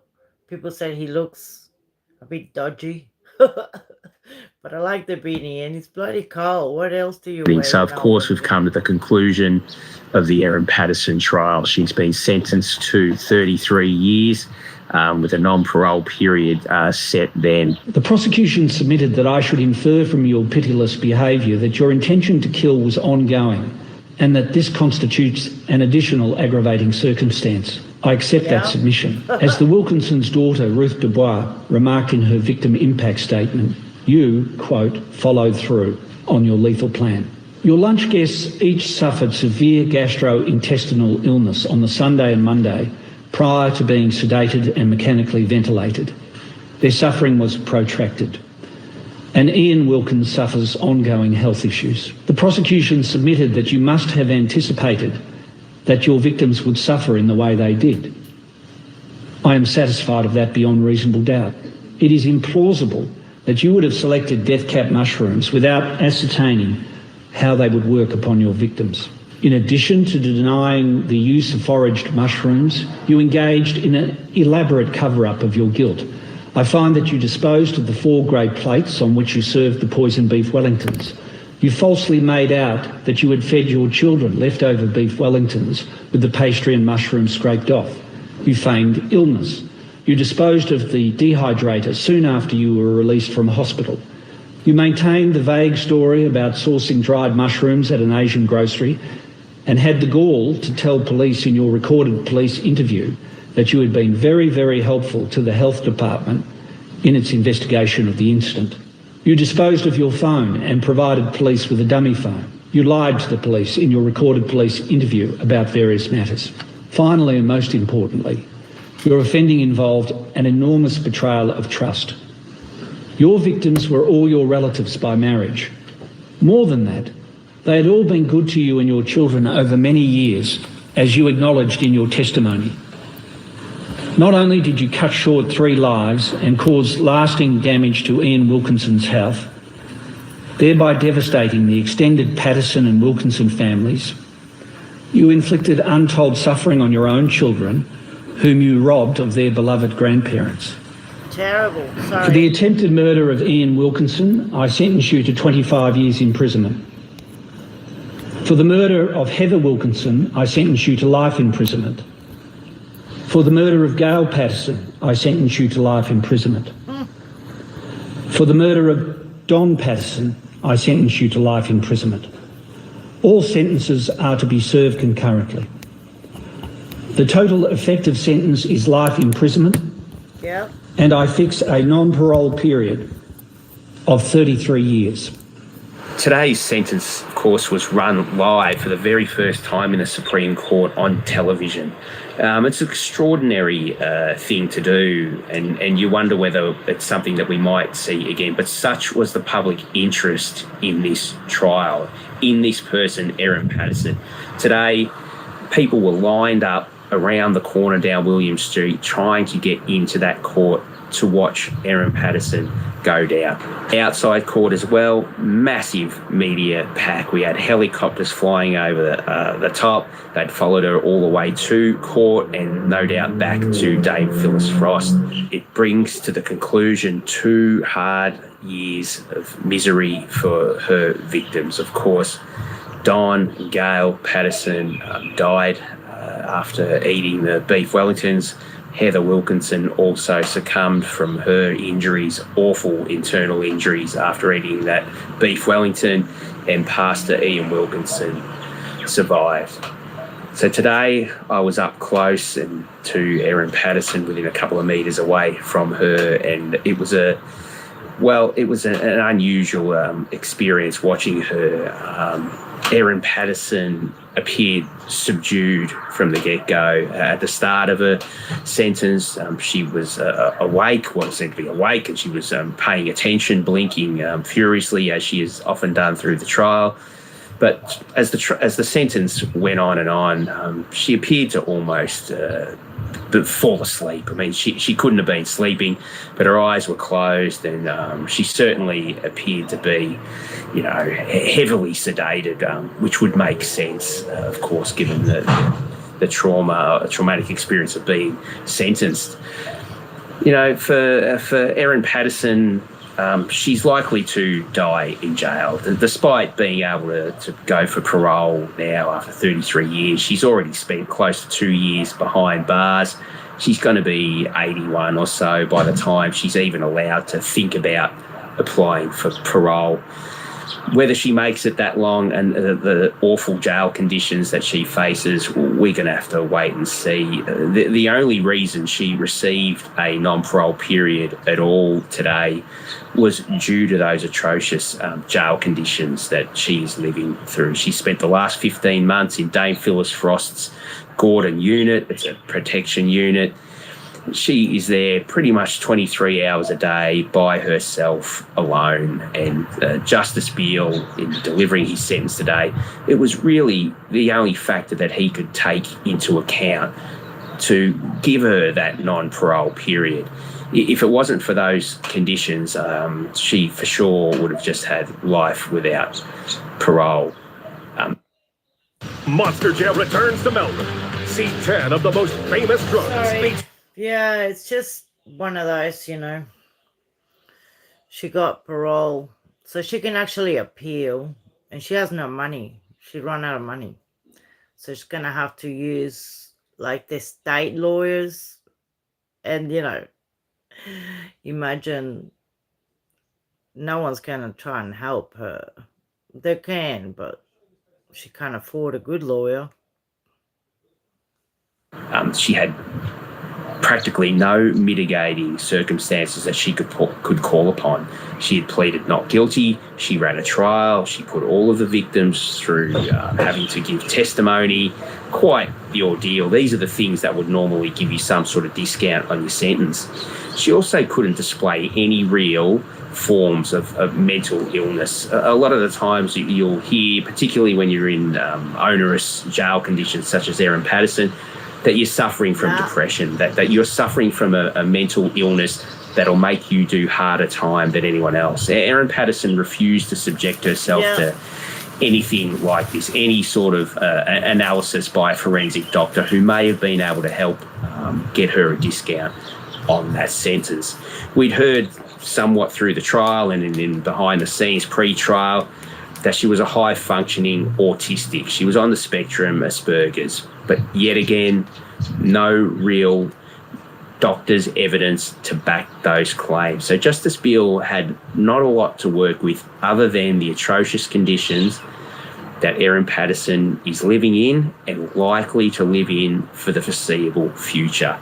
Due to the notoriety of her, she is likely to remain notorious, infamous, for many, many years to come. So Justice Beale had to weigh up and say, look, she's likely to remain in solitary confinement.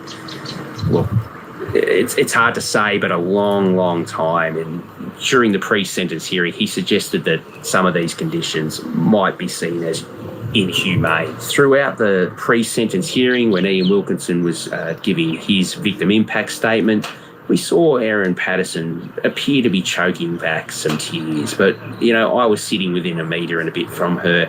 I couldn't see any real tears. And really, it is that kind of behaviour from Erin Patterson that sort of first brought her to the attention of the media in the first place. I was there back when this all began. We had responded to what was a short sort of article in The Australian by John Ferguson that some people had died after consuming a lunch out there in Leongatha. When I arrived at Erin Patterson's house, she gave one of the 2 interviews she did at the time where people suggested, wow, that appeared to be like crocodile tears. I was up close. She locked me in her front yard at the time, along with some other media. We had to scurry over a fence to get out of her property. At the time, I thought to myself, who is this person? How could this be? She seemed like a normal sort of, mother. It was hard to fathom that she could be responsible, willingly responsible, deliberately responsible for this crime. Over the next day or so, I came face to face with Erin Patterson again. She looked me in the eye and gave me a bit of a serve for trespassing on her property. I tried to explain to her that I wasn't trespassing, that she'd locked me in her front yard and I was trying to get out. Some words were exchanged, and it was really at that time, after looking at her in the eye, I thought to myself, maybe there's something more to this case. So, over the next weeks and months, we pretty much lived down there in Leongatha, trying to uncover what had happened, trying to speak to everybody who knew her. The fact that her phone was never found, it could have been a massive thorn in the sides of police tasked with bringing her to justice. In the end, and this was a 10-week trial, Detective leading Senior Constable Stephen Eppinstall, he managed to do enough without ever having that phone. What was it on that phone, we will never know. But what police did find on her computer was some pretty damning evidence all the same. They found her searches for death cap mushrooms, which on this iNaturalist website, and then through the phone's records that they did have, they were able to find, within no reasonable doubt, that she did go to these locations where death caps were found, harvested these death caps, put them in a dehydrator, which she had just bought, and used them to kill her in-laws. Now, a lot of things went against the prosecution in bringing Erin Patterson to justice. The phone data in itself, there were probably elements where the jury may have thought, well, it's not straight down the line. I might have some doubts about that. They also had one doctor who testified that he believed she was sick following that lunch.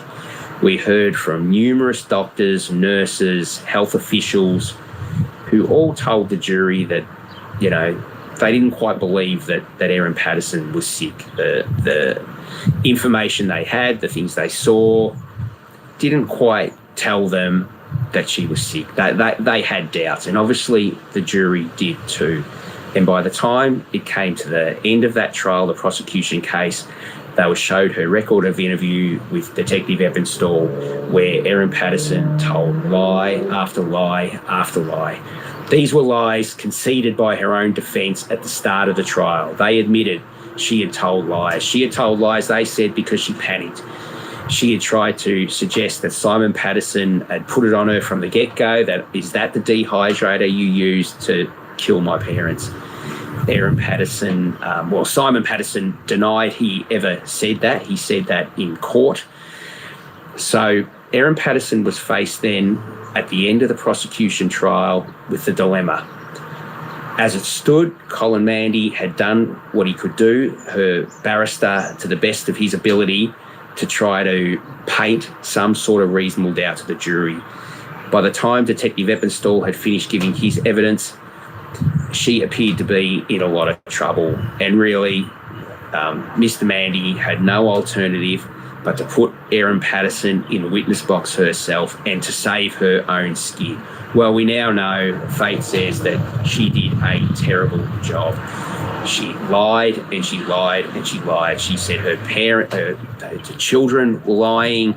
She said the health officials were lying, doctors were lying, Don on his deathbed was lying. She said that Ian Wilkinson was lying. Ian Wilkinson gave compelling evidence to the jury. He's a pastor. It just comes across as a very decent individual.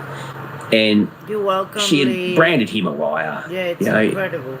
When the jury had to go then and do their deliberations, you can only think that they had to push Erin Patterson's evidence to one side and go back to the start of that trial one by one, go through everyone's evidence, and at the end of it think, do we really have any sort of doubt here that she has done what we believe she's done? In the end, they came back with a verdict. She was guilty. Today, as Justice Beale read out his sentence, it went for some 45 minutes, he really brought it home that Erin Patterson, she was calculated. She had planned these murders for some time. How far back? It's hard to say, but for sure they say that the moment she asked her lunch guests out to lunch at church at the end of June, she was planning to kill them. She had... If you're hungry I was gonna say they complained that somebody fell sick and she was preparing a meal. I don't think they'll leave her close to any bloody kitchen, so no way. It's crazy. It's funny, you know. She had cooked up a fake cancer diagnosis to lure them to this lunch. She had wanted the Wilkinsons there so she could get her estranged husband, Simon Patterson, to that lunch. She'd had his parents, she'd had his uncle, his aunt. She wanted Simon there. She clearly wanted to feed him a poisoned Wellington too. Simon Patterson pulled out at the last minute. Yet Erin Patterson chose to go ahead with that lunch. Why she chose to go ahead with that lunch, only she will be able to answer that question. What happened after that was gone into great detail by Justice Beale today too. Her cover-up. At any stage, she could have told the health officials, I foraged those mushrooms. She cooked up a story that she bought them from an Asian grocer, and she stuck with that story through to the bitter end. Whether she had confessed earlier and said, look, I'd foraged those mushrooms, could have they acted more quickly, the doctors, to give the antidote to her victims that would have maybe saved them? We don't know. It doesn't really matter now because sadly they died, and they've died in a really horrendous way. Dramatic scenes outside. Ian Wilkinson came out and faced the media after that sentence. He has been very, very quiet. He's been very dignified in the way that he has handled himself throughout this entire process, from the start through the trial. He went to nearly every day of that trial. He'd be polite to the media outside. He'd say hello. He'd go in, and he had just a, dignified approach to everything. He was like that again today outside of court. He gave thanks to everyone who had helped them get to this verdict and get to this sentence. I think the most important thing that Ian Wilkinson had to say, and it really just showed the kind of character that man is, he just asked people to be kind to each other. That was his message. Be kind to each other, and what an important message it is. I want to say thank you to the many people from across Australia and around the world who, through their prayers and messages of support, have encouraged us. We're thankful that when things go wrong, there are good people and services and systems available to help us recover. Today, she starts what will be, I guess, another 31 years behind bars. Should have she got life without parole? Some would argue, yes, there's been many cases of people who have killed maybe one person and have received longer jail sentences than that. She's killed 3 and tried to kill one other, left him with lifelong injuries too. So, you might say she got a pretty good deal here. She was lucky. Will she appeal the severity of that sentence? We'll wait and see. She has 28 days to get that happening. Can she afford her barrister, Colin Mandy? I'd like to say I don't think she's got the money to cover it. The house that she owned, this multi-million-dollar house in Leongatha, has had a freeze on it. It's no longer hers. The police have possession of that, and they will sell it and probably give money of that to her victims. She'll likely have to rely on Victorian legal aid. This is a taxpayer-funded legal service. She is going to have to convince them that it's in the interests of justice for them to use taxpayer-funded money to run this appeal. Can she appeal conviction? Probably yes. She got a pretty good run too at that trial. There was a lot of things thrown out of her trial that went her way. Some of that stuff we still can't quite tell you all about. But after the 28-day appeal process comes to its conclusion, we'll likely be able to tell you about that too. So we wait and see now. Is the story of Erin Patterson over?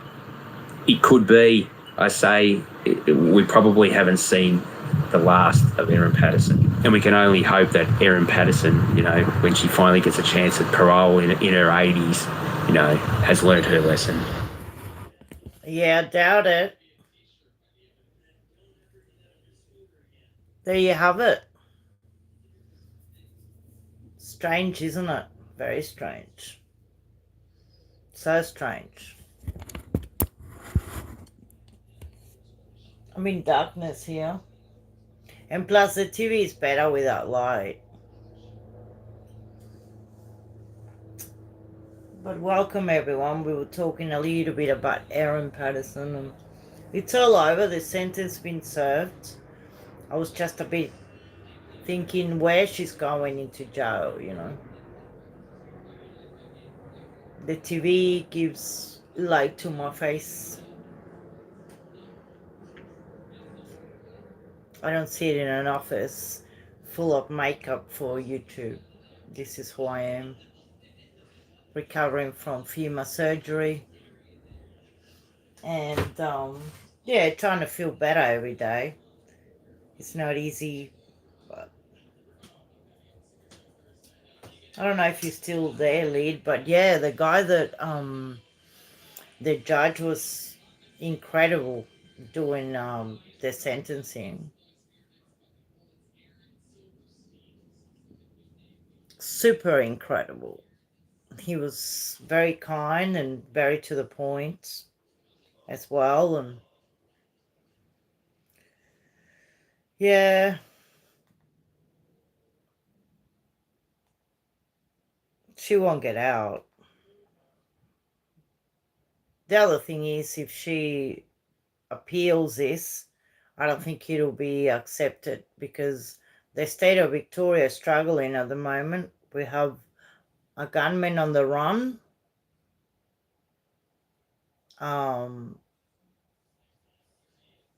Yeah, the gunman on the run is costing the state about $1 million a day. He shot 2 police officers and took their lives and injured another one. And yeah, it's been 4 weeks now and they can't find him.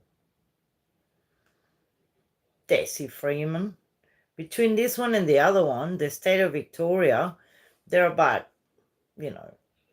4 hours from each other where the crimes happened. But yeah, no, it's incredible how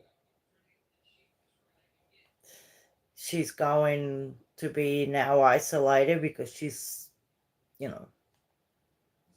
well,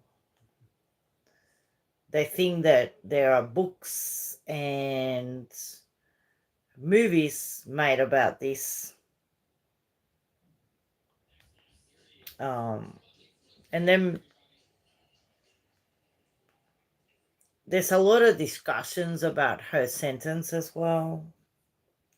It's because they're done in a hospital. They were talking about, I was there as well at the same time in July. It's spooky,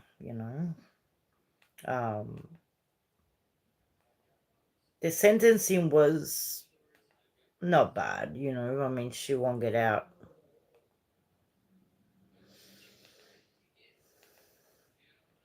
We don't know where he is.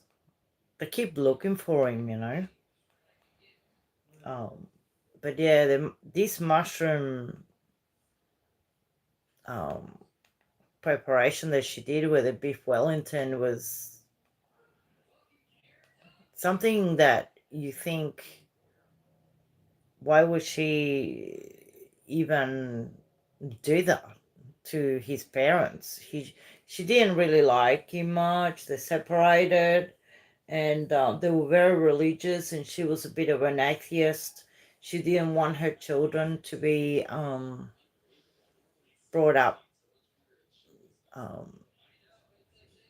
with religion, but that's not, I mean, you wonder people's psychology to think that they have this right over someone else's life. I mean, we see crime daily. I don't think that one crime is worse than the other.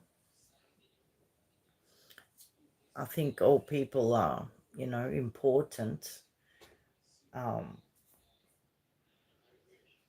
Even people with dangerous ideas, whether are political ideas or religious ideas, you still don't have the right to take their lives. But yeah, people take law into their own hands. There's quite a few beautiful and well done podcasts about Erin Patterson and what she's done. And it explains properly, but she was sentenced to life in prison. But there's nice podcasts from the ABC. Good morning. How are you, my Allison?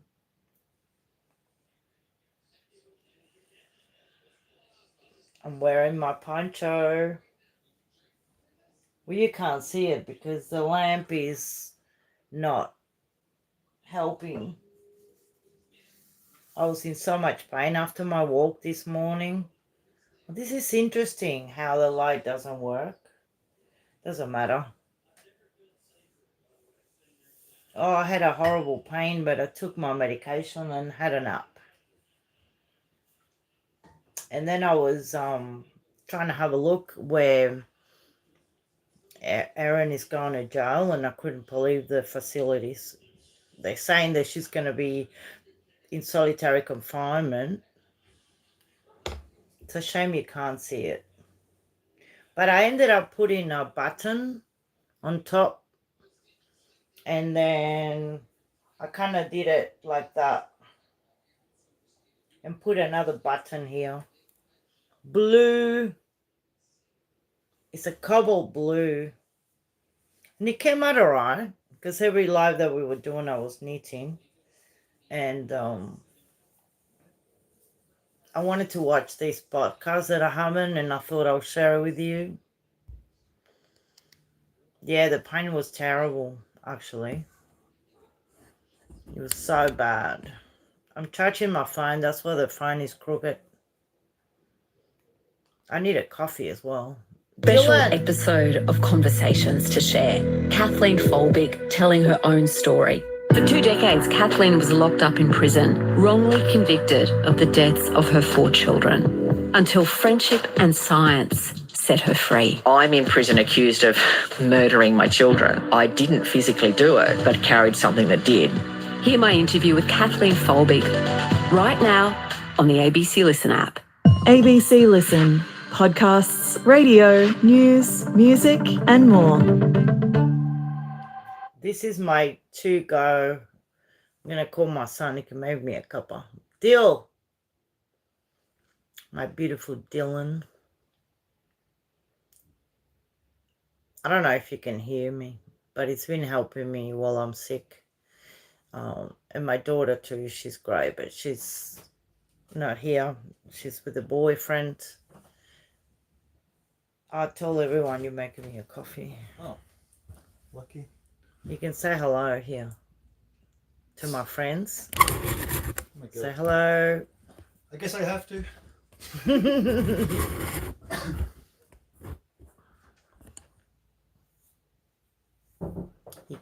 It's freezing cold in Melbourne. Yeah, no, the pain is doing my head in. It's been 4 months today, and I thought I'll go for a walk to the park. And what happened was, yeah, he's so cute. He left quickly. He said, I guess I have to say hello now. Put him on the spot.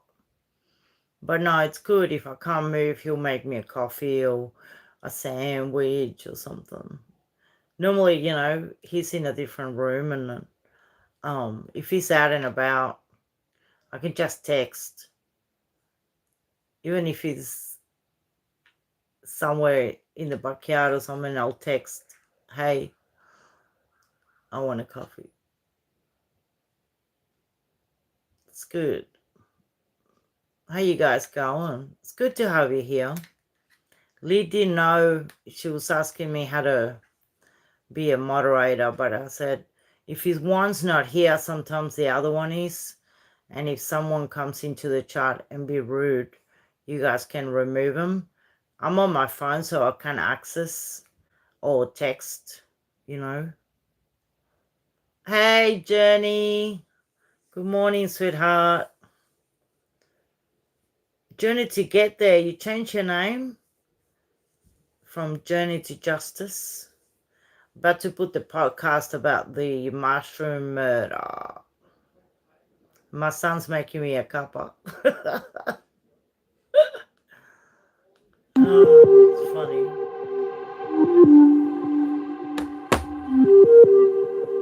I love it. I like the name. A life sentence for taking 3 lives. And if Erin Patterson does ever see daylight, she'll be 82 years old. I'm the ABC's court reporter, Christian Silva. And I'm investigative reporter, Rachel Brown. And I'm Stephen Stockwell. Just a heads up, there is some strong language in this episode. Welcome to Mushroom Case Daily. Just a week after 4 people sat down for a family lunch in rural Victoria, 3 of them were dead. Homicide detectives are still piecing together what exactly happened at the lunch. It's certainly looking like, the symptoms are consistent with death cap mushrooms. Erin Patterson said she bought the dried mushrooms at a supermarket and an Asian grocery store months earlier. I cannot think of another investigation that has generated this level of media and public interest. Erin Patterson has been sentenced for murdering 3 people, Don and Gail Patterson and Heather Wilkinson, and for attempting to murder a 4th, Ian Wilkinson. Today, Justice Christopher Beale handed down that sentence in the Supreme Court, looking directly at Erin Patterson. Please stand. We listen. For the attempted murder of Ian Wilkinson, I sentence you to 25 years imprisonment. For the murder of Heather Wilkinson, I sentence you to life imprisonment. For the murder of Gail Patterson, I sentence you to life imprisonment. For the murder of Don Patterson, I sentence you to life imprisonment. The total effective sentence is life imprisonment, and I fix a non-parole period of 33 years. That is what unfolded in the Supreme Court this morning from 9:30. Justice Christopher Beale sentencing Erin Patterson. Christian, listening to that, sitting through that, what is your takeaway from the sentence of Erin Patterson? I think the big thing is that non-parole period, which is the final thing that was played in that clip, where Justice Beale says that there's the potential that Erin Patterson could one day walk free after serving 33 years. Now, she served about 2 years, so 2056 is the earliest she could walk free. That's, of course, if she doesn't try her hand at an appeal and have some success. So it's a very, very long time. Some people had questioned whether Patterson would get life without parole, which is effectively locking them up and throwing up the key. I'm just casting on. Oh, thank you. Oh, good. Do you want milk on it? Oh, no, that's okay. Thank you, Dylan. Oh, good. Casting on to knit in darkness, in my bed. It's nighttime. I can't believe she did that, Journey, but if your dog pisses on the bed or something, it could be that she's got, maybe nerves. I'll put the podcast back on while I cast on the stitches. He's a sweetheart and a musician. Sometimes the music goes fast and loud. But yeah, they grew up with my music on. See? I'm going to make a scarf to match. Mittens. Oh, maybe. Happens sometimes, doesn't it? Sometimes the other dog does it and... The key, and for part of that sentence, it was pretty damning, and I thought he was heading that way. But then he did show her some mercy and give her that glimmer of hope. Yeah. Rach, what did you think of the sentence this morning? It was interesting how many whys still remain and that we will never know, and the Patterson and Wilkinson families will never know. And Justice Beale touched on a couple of them, you know, mentioning the motive, and sometimes motives are only known to the offender. Clearly, the jury was satisfied beyond reasonable doubt that you committed the alleged offences. Only you know why you committed them. I will not be speculating about that matter.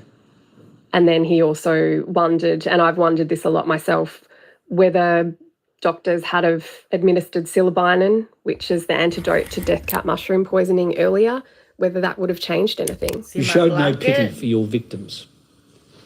Instead of informing those treating the Pattersons and Wilkinsons that you had used foraged mushrooms, which you could have done without having to admit that you had deliberately poisoned their meals, you repeatedly denied foraging, insisting that the mushrooms for the beef Wellingtons were sourced solely from Woolworths and an Asian grocery. This was I'm really keen to take both of you through the entire sentencing today, unpacking all the aspects that we've heard about, you know, some of the mitigating, some of the aggravating factors, some of the assessments that Justice Beale made on evidence we heard through the trial of Erin Patterson. So there's a lot to dive into. This all unfolded, as I mentioned, in the Supreme Court of Melbourne, this grand old stone building in the middle of town.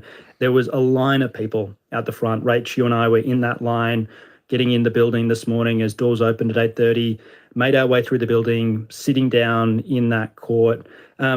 What was it like for you sitting in that room, Rach, in that moment? Well, seating was at an absolute minimum. We were just lucky enough to get in, and we'd been there since, 8 o'clock in the morning. So, but sitting there, the culmination of 2 years of waiting for these two families who've lost loved ones and for the wider communities of Corumburra and Leongatha. Supreme Court is this like really grand space. The court that we were in today, Court 4, you know, this wooden panelling all around the outside, really quite high ceilings. There's a public deck, like a second level, sort of looking over people. I want to go back to where I showed the actual jail where she's going. Can't believe the jail. Right?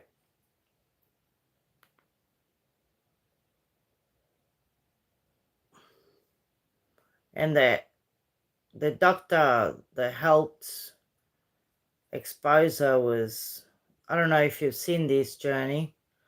The doctor they actually called 000. It's at the beginning of my life, but yeah. I wanted to show the prison where Erin is going. You guys look stuck. Bit like trying to buy a bigger home. You know Aussie Brokers like Monica here. Hi, Monica. Can work out your budget before selling so you can get unstuck. Chat to an Aussie broker today. $1 billion prison that sat empty for almost 2 years is set to hold some of the state's most hardened criminals. The move will force the shutdown of Port Phillip Prison, where hundreds of staff face relocation or redundancy. Yeah. 1,200 maximum security beds, medical facilities, and an AI-controlled security camera system. The visibility, even at night time, with the CCTV is really high. We can pre-program that CCTV to track a particular individual as they move around. Western Plains Correctional Centre cost $1 billion to build and $36 million to run since 2022, but it hasn't housed a single prisoner. This facility has been used as a state-of-the-art training facility. Been very clear that's important. From next year, the state's most dangerous criminals will move in and Port Phillip Prison will shut down. Did you hear how much it's going to cost? I mean, seriously. Plains Correctional Centre cost $1 billion to build and $36 million to run since 2022, but it's empty. So $1 billion to build and $1 million to run, and it's empty. Hasn't housed a single prisoner. This facility has been used as a state-of-the-art training facility. Been very clear that's important. From next year, the state's most dangerous criminals will move in and Port Phillip Prison will shut down, breaking a 20-year contract with the security operator, which employs 700 staff. Duringal Prison at Shepparton will also close. Some staff will transfer to other facilities, but redundancies will be on offer. The cost to the taxpayer. I'm not going to go into details of the contract. Moving inmates from Port Phillip to this new facility won't happen overnight. The move will take months, and Corrections Victoria will not only have to consider the logistics, but prisoner relationships. A standard process is always to have a conversation with the men in custody about associations, about placement, and ultimately we make the decision based on what's the best safe placement for them and for other people in the prison system. Chanel Vella, 7 News. Thank you, Shanna fella. So $1 billion to build. Sorry, I'm surrounded by blankets in my bed to the world. I really don't give two craps who watches. We'll have to be seen at the supermarket, when you go to work, to the office. They see you. They see me here too. Yeah, I couldn't see Substack. My head was spinning when I saw the prison, how much it costs to build. I mean, I know we have to put the prisoners somewhere, but, you know, just put them in a bungalow or something with bars. Bloody build $1 billion where people are living on the streets.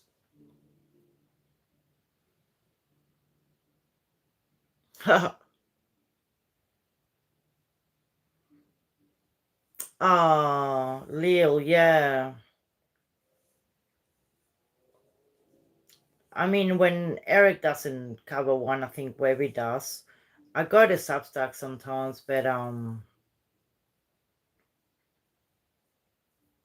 I've been home all the time. I'm not sure. Oh yeah, I love blankets. I don't have a husband, so no one can complain in my bed. My bed is full of wool and knitting needles. I've been home, Journey. I'm in Melbourne, and I've got my property out in the bush, which is 4.5 hours from here. Yeah, that's right. Yeah, I got this home that I rent, and because I wanted to get out of the rental, I bought a property. I bought a block of land. It's on a folder that I put on my YouTube. You can see all my shared and all my off-grid. So I bought that very cheap. I bought one for $45,000. The first one in 2018. And then I did it up. Is Thomas here? Oh, 2 homes. No. This one I rent, and the other one I bought, but it's off-grid, you know, it was a shack in the middle of nowhere. And I did it up and I sold it. And then I bought a shed that has like a toilet with septic, and I've got bore water as well. And, you know, it was nice. So I did a lot of jobs. When I was in Uruguay, I worked on television. I was part of a show. How funny. Talking about that. It's interesting, isn't it? I actually worked for, remember back in the 80s when we had like aerobics in the mornings that you could turn on the TV, and there was a guy from the US, beautiful athlete, African American, and I was I was at the front with my leg warmers and my headpiece. I wish I had the actual film. I'm looking around because I lost one of my needles. But it's here. So I worked on television, and then I won a beauty pageant. Kind of like international.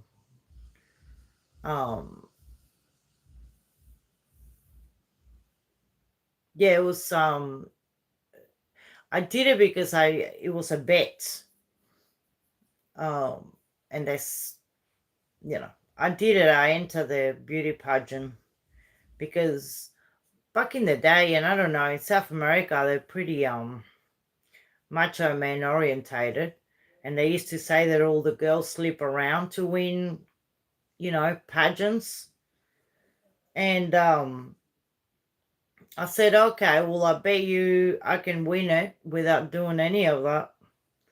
And so I went and entered, and I won it, actually. And then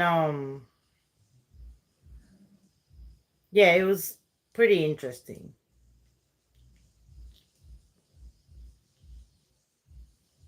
It's good when you have offers to work on television and stuff. Then I was on a comedy show as a guest. And then I came to Australia when I was 19. So I worked in restaurants, and I started making coffees. And that's where all my coffee art on YouTube, on my channel, I posted. I showed with my coffee art. And but I had my son when I was 23, my daughter when I was 25, and my youngest when I was 26. But I still worked. And I worked for telecommunications for a big company here, Inbound, because I had to learn English. I couldn't learn English. Yeah. Oh, that's so nice. I love wool. And then I wanted to do like, you know, I wanted to see how good my English was. I did English school. I learned Italian as well. And then I did a working with children's. I was a firefighter for 3 years, volunteer firefighter. Because, you know, when you're not from, I'm an immigrant here. And when you have children, the government help you I was separated at the age of 32. And I had 3 small children. So the government pays you a little bit to help. And I was working a little bit, and people are a bit reluctant sometimes when the government pays mothers. And I said, but I'm working as well. And I don't make up the prices, how much the school cost, or how much the books cost, or how much the food cost, and electricity and water. Those prices are set by the government, you know.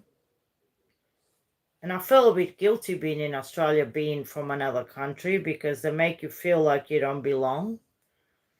And they call people wogs here, and I'm thinking, should I go home?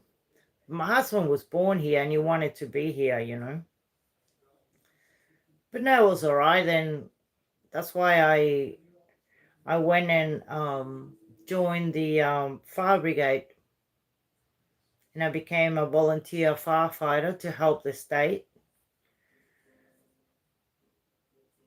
It's incredible. I did that, and then we got the worst fires you can actually get. It was called Black Saturday, and I had to be in the mountain for 3 days. It was, if you can Google Victoria, Melbourne, Black Saturday, it was horrific. Anyway, I was there with the fire department. It was terrible. But then, like I said, I did working with children's. So when the kids were at school, oh yeah. Yeah, no, I wouldn't work for the police or the army or anything. But we worked together, you know. And so when the kids were young, I worked at a gym looking after the kids in the creche. And I was dancing one day, mucking around, dancing salsa. And they asked me to teach. So I started teaching Latin dancing, street Latin. I had 32 people in my class. It was cool every Monday night. And then, yeah, no, I was busy. But I was working at the creche, so I did my Cert 3 in Children's Services. And then,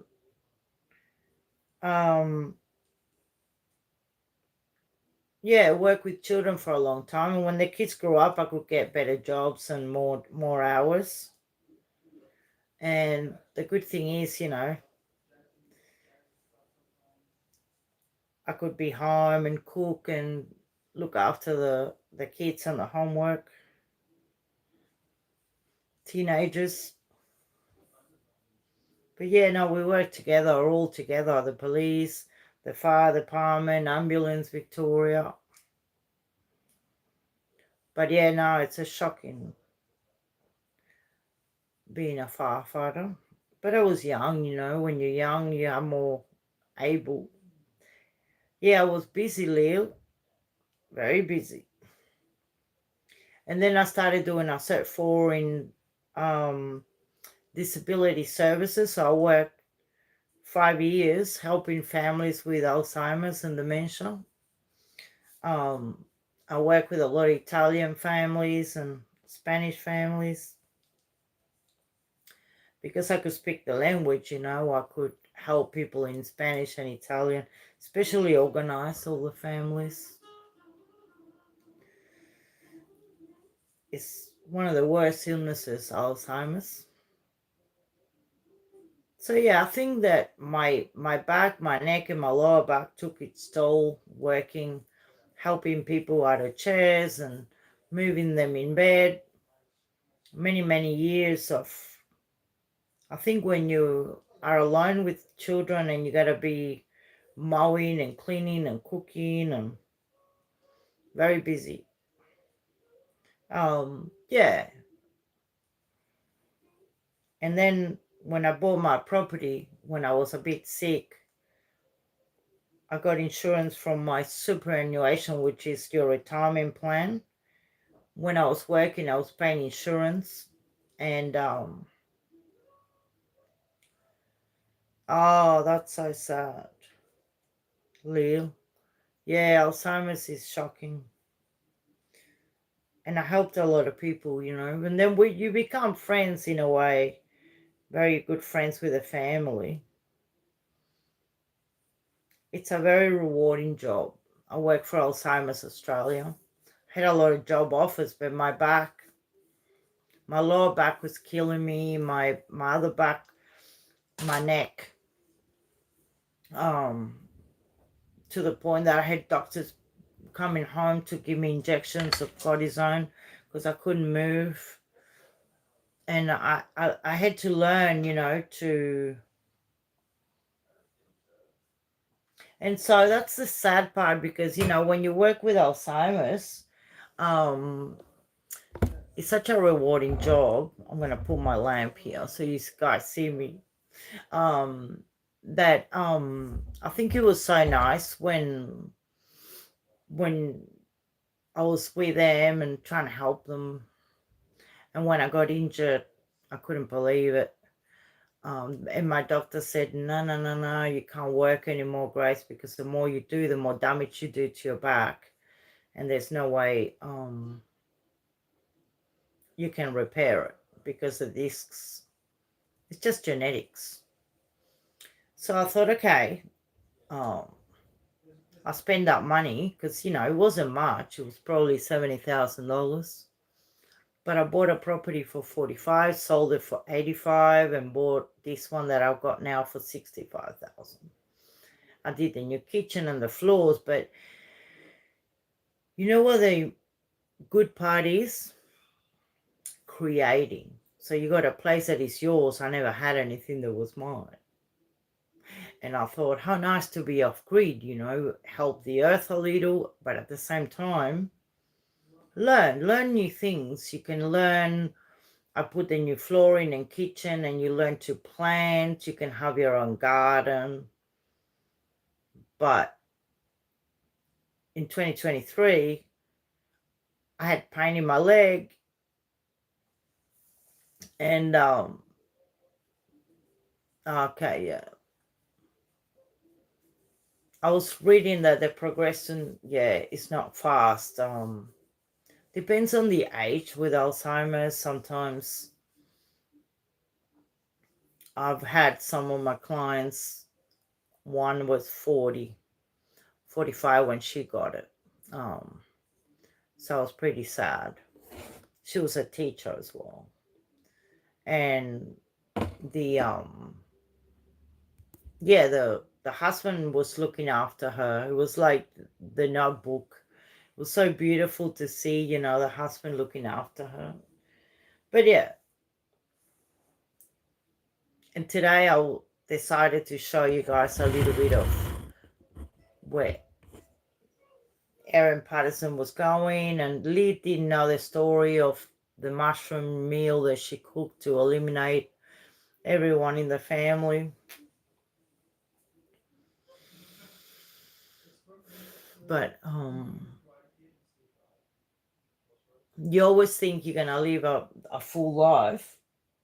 I better taste the coffee that Dylan made me, eh?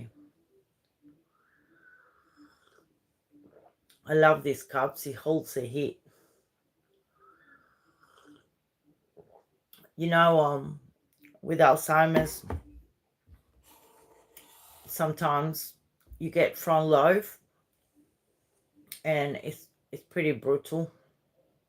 But I worked in disability, so I understand. It's 11 o'clock at night here, Tuesday. An hour to finish our Tuesday in Melbourne, Australia, freezing cold, with my new poncho. Or maybe I can point the lamp so you can guys see it. So what I did was push the button there, and I knitted big enough. Oh my God, I look like a ghost. Anyway, and then this one here, that cobalt blue is beautiful, that button. And it's so warm and long. The good thing is I don't have to do one row with one color and one with the other color, because the wool is like that. But, when it's cold, we have another week and then we enter spring. So, so I've been working hard, and then I bought my property, and I thought, I don't want my mind to get not busy, because when you're not busy and you can't work, I was diagnosed with complex post-traumatic stress disorder because growing up wasn't a walk in the park. But, you know, I don't blame anything that happened in my childhood. It's just that it was pretty horrendous. So apparently my doctor said it's coming up. I said, yeah, but I spoke about everything. Nothing is secret or that I haven't spoken about, you know. I don't know, she said that you can't control the mind. When the mind gets sick or you're feeling depressed and you don't know why, it could be linked. So I got to see a psychiatrist, and because I've never been medicated, but I said, it's funny, you know, I've been on television, I work teaching dancing, I was dancing, I was going out, and now I don't want to see anyone. I became like social paralyzed. I started not wanting people to see me, and it could be pain. She said that pain doesn't discriminate, and when you feel pain, it could be relating to memory.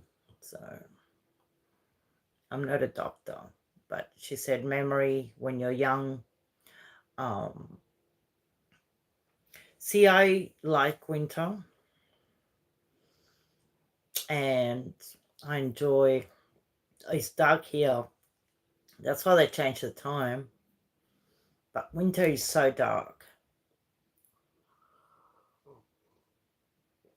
This morning I did a live. I went for a walk at 5 o'clock in the morning to the park behind us. I thought I'm going to show everybody the sunrise. There was no sun. The one time I walk out.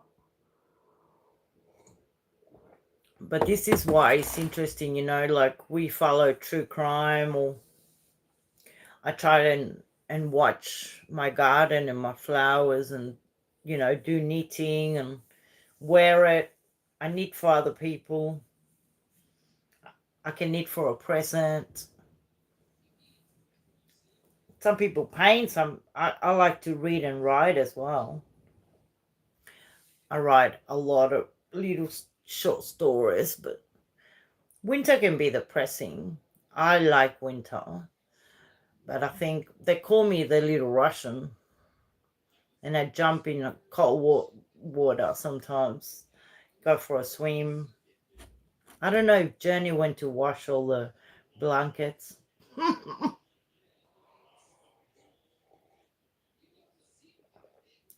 And little Leah, I was gonna say, I hope that your mother-in-law gets help, because it's very important early on to tackle this and have systems in place, because with Alzheimer's, even if it's a little bit, when the person realizes that she's repeating herself, or people don't understand it, and they said, you already said that, or where are my keys, and then they lose the ability to drive or their freedom to go to a shop. Gradually you lose your freedom, and that's the problem. I think it's the worst illness of them all. For me, there's no worse illness. I know there's a lot of illnesses out there that are horrible, and you know, sometimes you can not make it, but I think Alzheimer's and dementia, you lose your mind, you lose who you are, you lose. Let's talk about oh,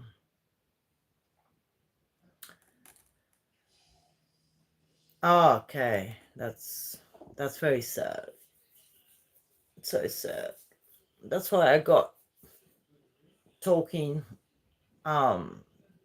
to my teachers when I was studying.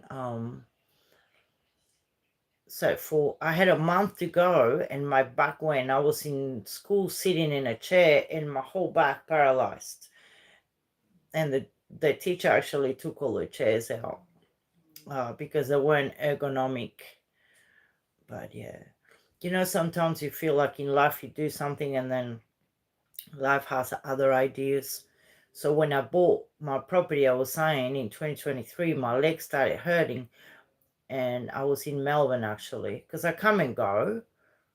I thought I could have a property, rent here. The rates are very cheap over there. And eventually, when the kids all grow up, you know, I can just have a project, you know. And it was nice. It's 30 k's from any town, and people said, "Aren't you scared?" I thought, not really. We followed true crime, and then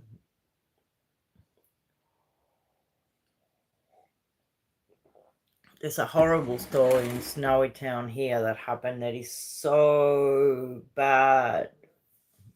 I never wanted, like, my channel is pretty chill, you know, we chat and talk about our lives and if we can help each other. And, you know, have a system of support, you know. Oh, okay, Journey. Yeah.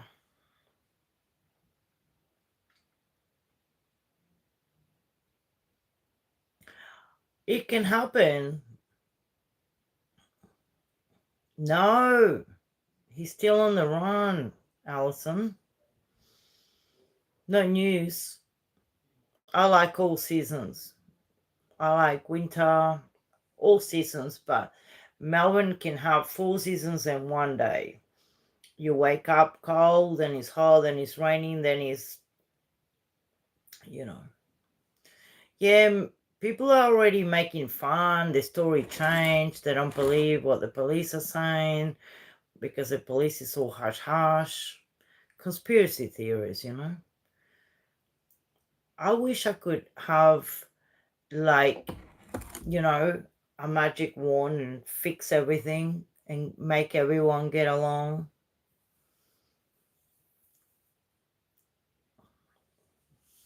But like I was saying, you know, I don't want my channel to be a crime channel because I like other stuff, you know. I'm more interested in helping people with their daily lives or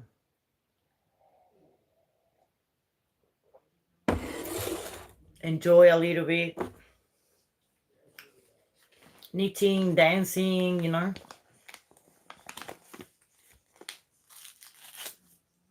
Well, we had the snow here, Journey, and where this guy, Desi Freeman, I don't know if you know about this guy that we have here. He gunned down 2 police officers and injured another one.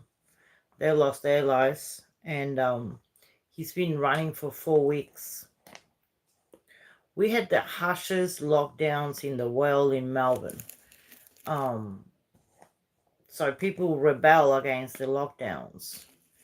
I'm talking real lockdowns where the army came and people were locked in their apartments and they were handing over food.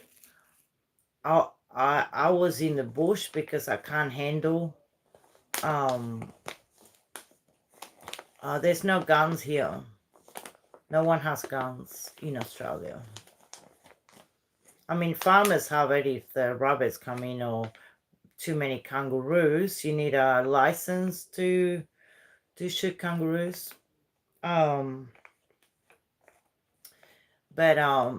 not really. There's no reason to have guns here. No one has guns. They had an amnesty and everybody handed them over because we had something horrible happen, like a massacre in Tasmania. And right when this happened, there was a young guy that did it. And because we don't have crime like that in Australia, it's unprecedented.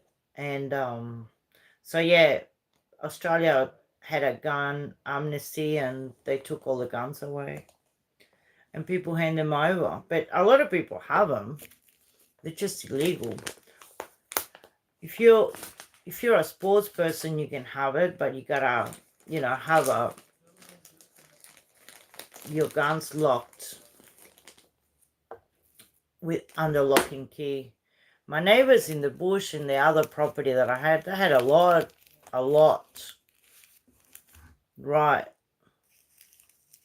They had a lot, all kinds. And they had a massive safe full. They wouldn't let me access. Yeah, you know, I can't because I suffer from post-traumatic stress disorder. So if I even see a fight, I don't do well. Plus I witnessed a friend of mine losing her life to violence, and I'm still not well, you know. Yeah, that's right. Right. Yeah. Farmers need it. I'm pretty peaceful, you know. You wish everybody else was. Extreme ideas. I think there needs to be a balance, you know, with everything. If you balance your life, your work, and your friends, and there's people from all over the world here, we all get along great, but then racism is real, and we had a lot of violence here on the weekend, and 2 weeks ago in the city there was a lot of violence in Melbourne, and they stomped all over Aboriginal, Indigenous flags and burial sites, and anyway, everybody has a right to live in peace, you know. But yeah, some places, I mean, obviously you guys, like you're saying, you need protection. But that's why I was saying today, you know, I was showing a bit of the crime here. I mean, we don't want to get to that, but when people are coming into your houses and then there's no law protecting us, and then they get to jail and it's like a paradise. It's like they're going on a holiday. All of these young people committing crimes, they're not even getting any sentences.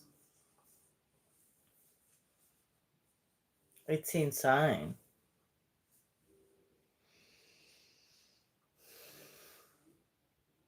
Who else is having a smoke? Alison? No?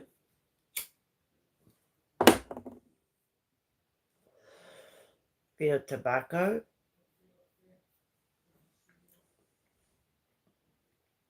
But yeah, when that happened in Port Arthur here, well, they call it the Port Arthur massacre. It was terrible. Everybody had to hand them in, you know.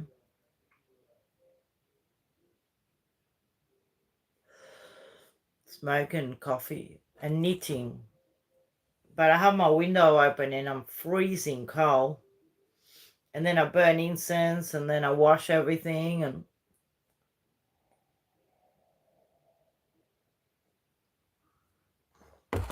yeah, I don't know. We all get along. Like, look, I come from Uruguay, and Uruguay was conquered, 500 years ago by the Spanish, and the Portuguese came over and stuff. And it was horrible the way they did it, but that's why we speak Spanish. But yeah, in Uruguay, you only see Italians, Spanish, and Koreans. And I love the Koreans. I thought they were so like, yeah, me too. I just did.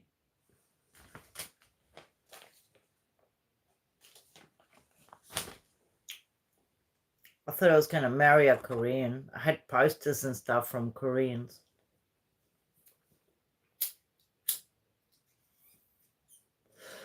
When you're a child, you don't know, you know. Yeah.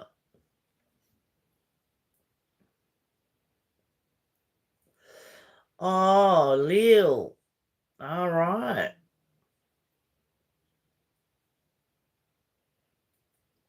She's cooking an egg. Delicious. I cook so much. I don't know if you guys were on the live when I was making the gnocchi, but it's funny because I make the video if people want to learn how to make pasta, and then I make the little shorts of the pasta and the gnocchi and the chips and the eggs, and then if someone comment, I go and see the video, and I thought, oh, I want some, but I don't want to cook it. The meatloaf was delicious. What did I have today? I had a soup, pumpkin soup. Ah, yeah. The egg, well, sometimes at lunch and I'm in the bush up there, and I have my laptop on and my fireplace, and I put a log on the fire and then cook my fries, cut the potatoes, fry them, and then an egg. Oh my God, I love it. Even with bread, you know, you can dip the bread on your egg. But I never thought I'd make a video making chips. But, you know, some people don't know how to, or are making them a different way, you know. Mm.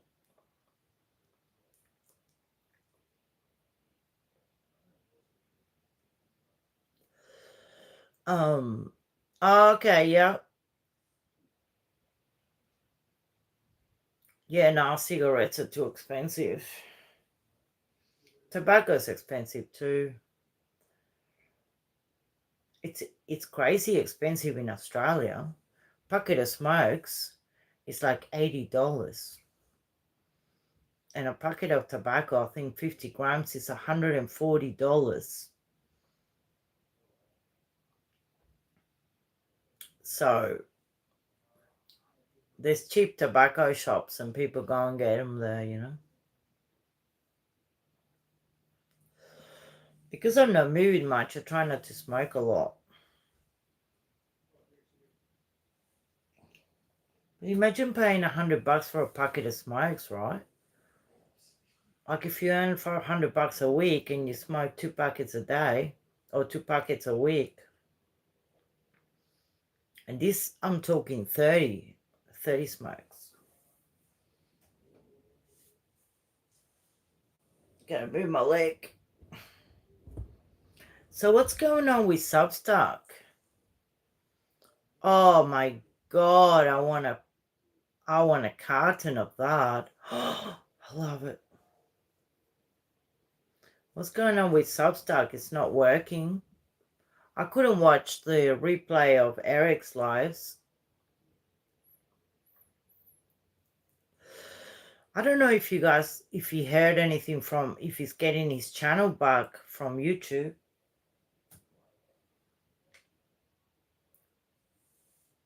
I didn't email YouTube. I mean, what, they're gonna laugh at me, but he can move. I think a few people did email asking. Oh, the Docket lost his channel on YouTube. So we're on Substack. I'll put the link on my community page. Don't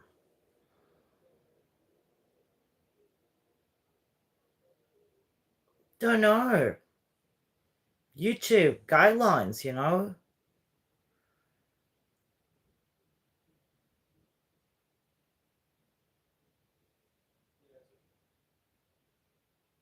All right. You know, like I went to watch something and he asked me to upgrade or something, and I don't know what that means. Maybe they asked me to pay for it, to watch it or something. It can be, you know, because I watch a guy, I only follow one legal guy on Substack, is Legal AF.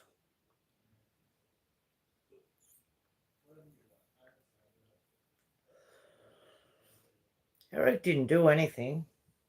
Or maybe he told someone off and they cracked it. But, you know, he doesn't really do anything. He's very good.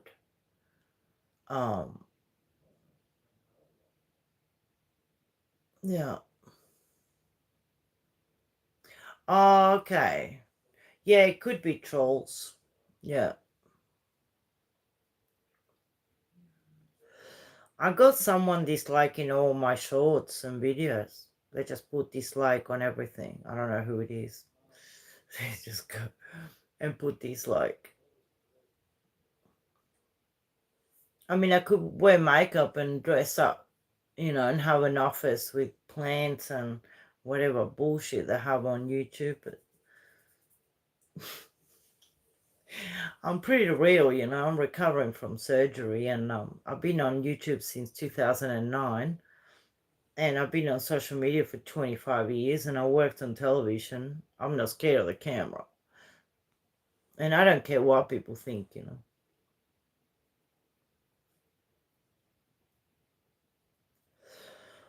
Yeah, I suppose. I mean, I just put my plants, and my flowers are absolutely stunning at the moment, and all the trees, and oh my God, it's beautiful. So I like to share that. Plants, cactus that I grow, knitting that I do, and then I wear it. People lie a lot, and they say well they're not, well they are what they're not, but some people are what they are. Like, with Webby, where you see is where you get with Webby. She's so cute. Right. Oh, wow. Oh, thank you, Alison. Well, I think it's important to maintain our mental health. And I'm not going to sit in my room 24/7 doing nothing, twirling my fingers. I haven't been able to work since 2017.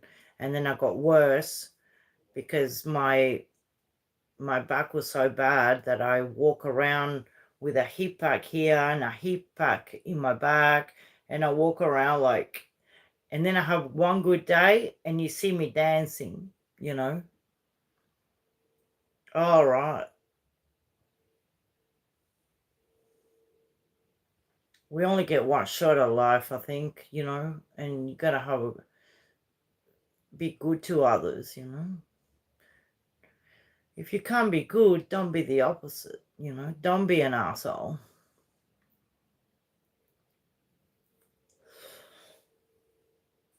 It's so nice to be nice. But, people want subscribers and they want likes. People subscribe to me, they do, and if they don't, they don't. But my subscribers are so cute. They're beautiful. We have a ball, we have lives and we chat and we laugh. And oh, right. My God, I remember him. I saw your doggy today, but I couldn't comment. I just liked it. When you went to the petrol station or something and you stopped and the dogs got out and she had the little bow on her head. So cute.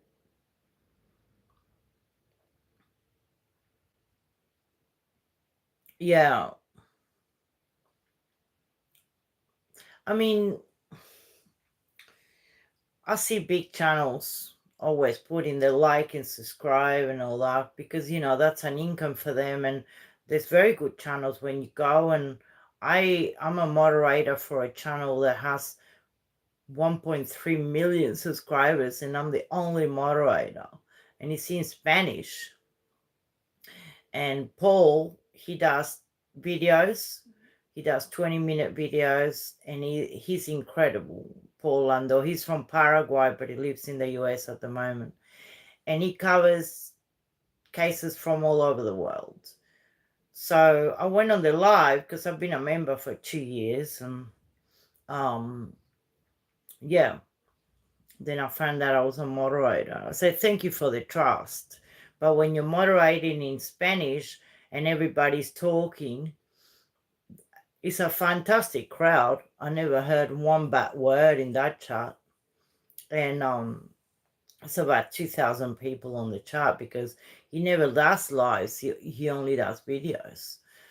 So I was trying to moderate in Spanish, and my phone autocorrects in English. So when you type in Australia, types in English, and sometimes I put a word in Spanish and it wants to change it. So if you're not careful, you post something and then you can't, you can't fix it. But it's really interesting. And in Substack, because I've got a lot of Italian channels, I follow the news in Italian, Yes, my children all learn Spanish because I wasn't in the army, but when it comes to Spanish, I was trying to teach them. I think that if you can learn a language for free, why not? You don't have to be paying for lessons. But what we did was Spanish homework. And they had books where they had to write the words over the dotted word.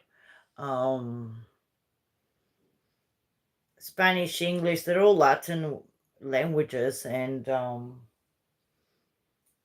English is the main language because I know that people go and learn machinery and it's in English or German, depends. Yeah,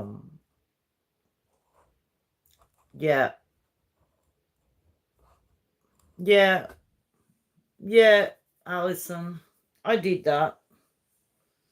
I'm only subscribing to Paul and Jay,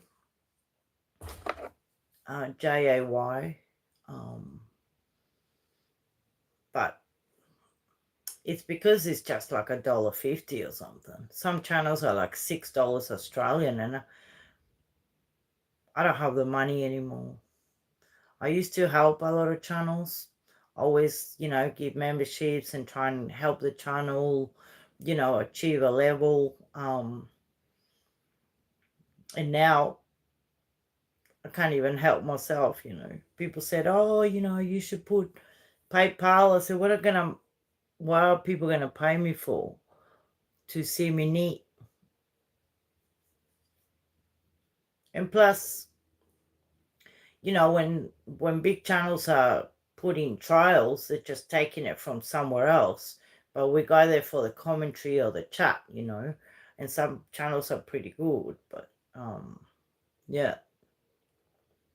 All right, that's pretty cool. Look at this, my TV. I love watching it when I got a million lights. But when I'm not watching anything, I just watch the photos. See the time?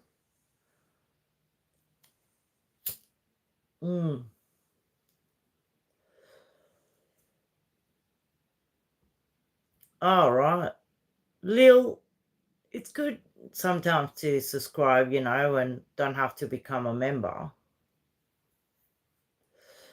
But I like to help, with Paul, like he's got 1.3 million. But it's still like, what he does, if he does a video which is crime, he'll release it to the members first. And when you're on YouTube, if you're not a member of YouTube, you don't see the commercials. So you can watch the whole video without being interrupted. I like some of the commercials. This TV is huge. A friend of mine got it for me because someone threw it out. And it's got a bit of a glitch in the corner. See how he blinks? I said, I don't care. It's all right. It's massive. It's so big. But I have a lot of good friends that have helped me through my illness, My room is a bit of a mess. But I cleaned it the other day. You can see I got a mirror there that I had on my daughter's. And that up there is the picture of the Australian Uluru. It's a massive rock in the center of Australia there.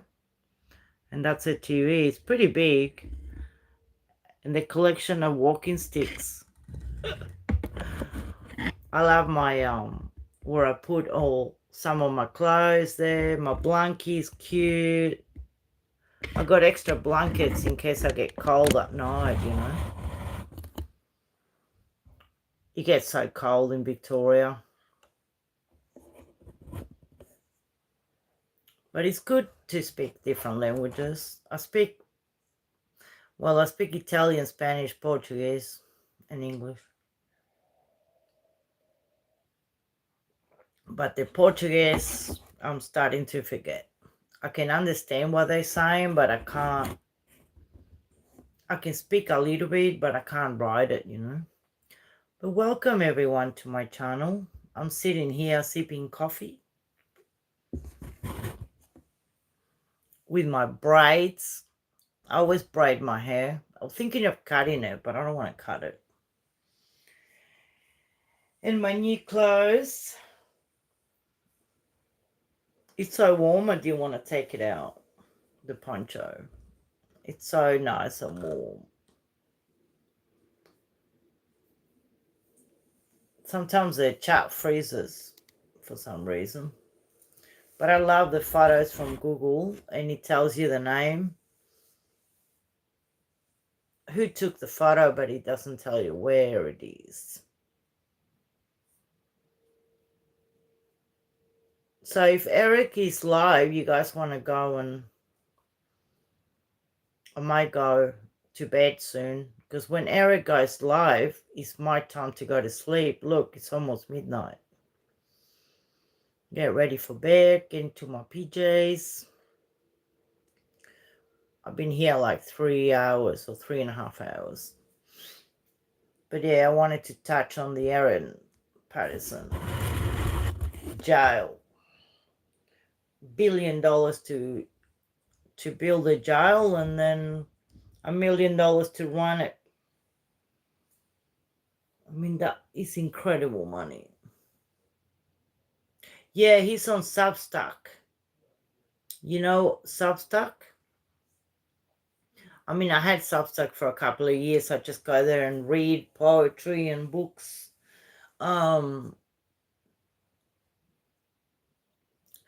Jenny, if you go to my community page, you're going to see a link to Eric's Substack. It's like a platform. You might love it, actually. It's really good. I don't post a lot. I did post my poncho and my gnocchi today, but I posted a couple of years ago about my tumor in my femur.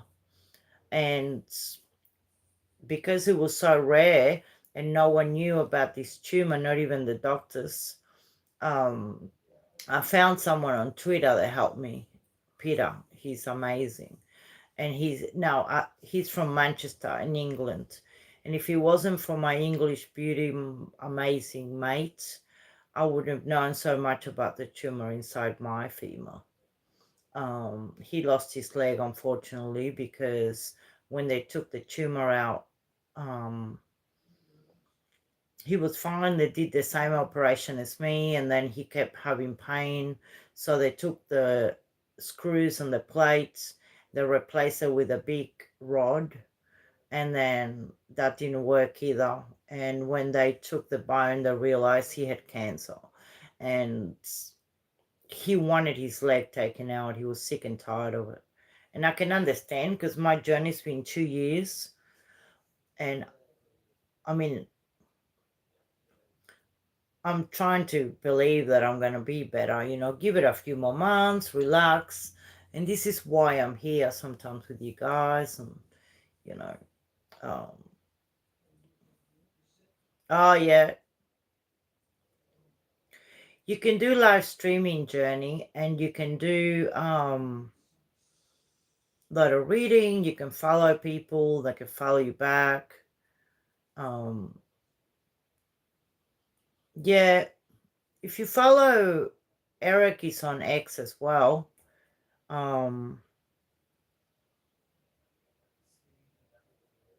I can't post any links here because I'm on my phone. But go on my community page and you'll find it. I think I've got a few posts on my community page, and the link to the Dockets channel is there. It's good. He's got the same introduction and everything there. But like, when you have your go-to place and you feel super comfortable, it's like your comfortable shoes. When I go to Substack, when you're on Twitter is like, I don't know what I can say or not say on YouTube, but like those night houses where men go and women dance. That's Twitter for me, it's like, it's crazy language and abuse. Anyway, and then you go to Substack and you choose what you want to follow. I suppose I follow literature and I love books. So, and because I read in Spanish and Italian and Portuguese, I can go on Substack and follow different languages, things.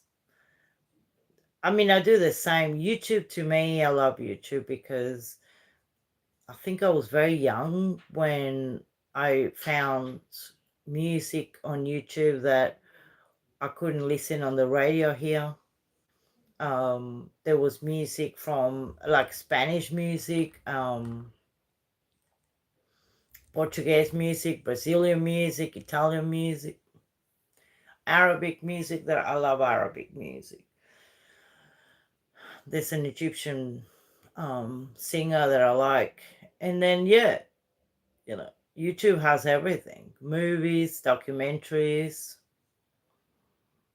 And I think I posted my first video on YouTube 15 years ago.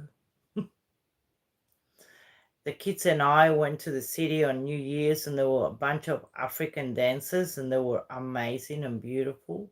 So, I recorded that. I can't even remember the phone I had 15 years ago. It would have been a Nokia. Hey, passerby, how you going? Oh, so good to see you. You know what happened? My phone died. The internet went, and then my phone died. Oh, so good to see you, mate. Oh, bloody hell. I was hoping to see you because I had nowhere to contact you.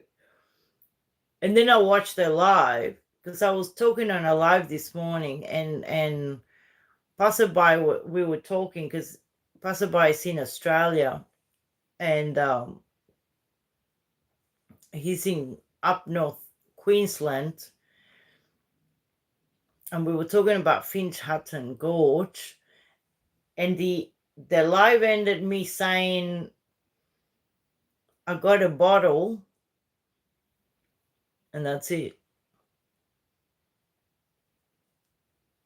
Yeah, I'm on Facebook. My Facebook is super private. But I'm on Facebook. I don't even know what my name is on Facebook. I'm on Twitter as well. Oh, well, what's my Twitter? Probably G Gonzalez. Who knows? On Facebook, I was Fire or Fuego or something. But always my name. Because I was adopted, I always thought maybe my family wanted to find me. And so I always had all my accounts open to everything. Anyway, now I put it private because legal issues. Not mine. Just people have nothing better to do, No, I never found my mum or my dad or my brother. I grew up in an orphanage until I was 8. Well, no, I was taken out and like foster. My mum fostered me before she adopted me. But I grew up in the orphanage until I was 8. Oh, right. In Uruguay, they burned all my documents. My adopted mother did make sure I never found anyone. I was going to tell passerby that Queensland in Australia, I mean, it's just beautiful. And when I travel, I used to take a bottle and fill it with the water coming down from the mountain. Yeah, excuse me.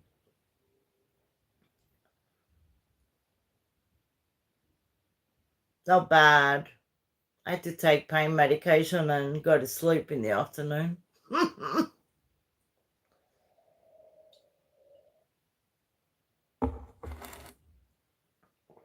And now it's late. It's the same for you, yeah? Midnight almost. Yeah, we've been here for about 3.5 hours talking about Erin Patterson and where she's going to jail. It was still my head in. Gave me a headache. Like, it's a private company that built a jail, $1 billion. And it cost $1 million to run.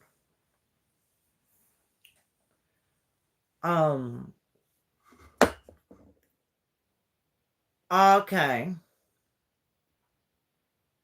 The same here, passerby. Wow, that's pretty good, Journey.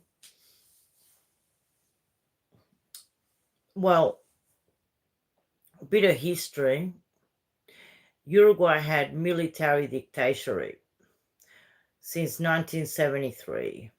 I was in 1985-86, which I was 15, 16, and it was the most horrific time in our history. Argentina had it, Chile had it, Paraguay had it, Brazil had it. Military just took over power. So if you spoke about anything, you disappear. Teachers, doctors, anyway, doesn't matter. The thing is, they probably had, this is why I wanted to, because I did my DNA, and when I send my DNA, I have zero from South America. Yeah, wow. My DNA has zero from South America. It's got Portugal, a little bit, but I'm from, I'm gonna stop by and say hello to everyone at Eric's, and I have to mow my yard. Great chatting with everyone. Love you. Great seeing. Hope you get some rest. Thank you, Alison, 1979. Thank you, sweetheart. Send them all my love, because I'll finish this and probably go to sleep. I want to find out if Eric has the same email address, the docket. I just miss, the channel. But yeah, so when I did my DNA, I'm from, but I'll see you probably tomorrow, the day after. I'm not sure. I don't think I'll come on live again for a while. But never know with me. I just pop in like, boing, I'm here.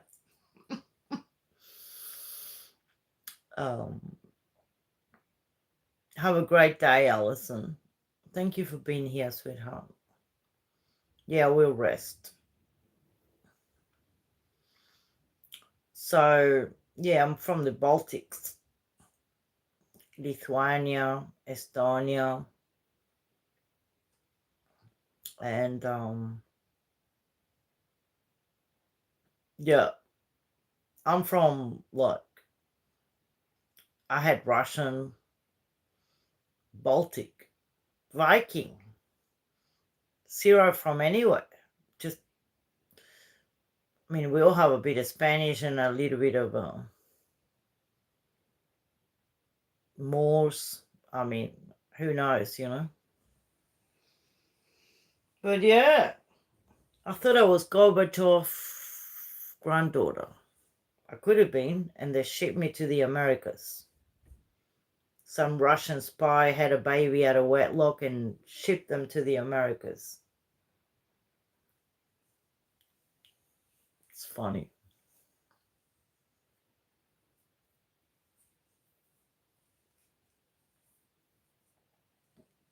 Oh, wow.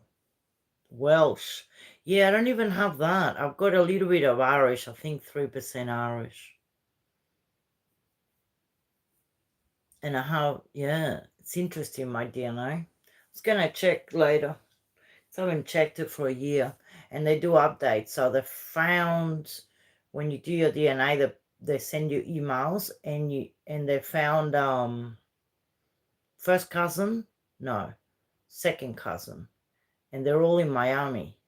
So I send them emails, and then I found them on Facebook and send them a messenger, but never heard back.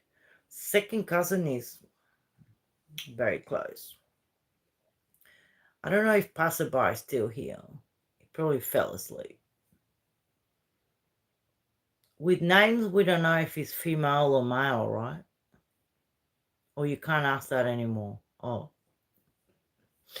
I don't know if you can ask.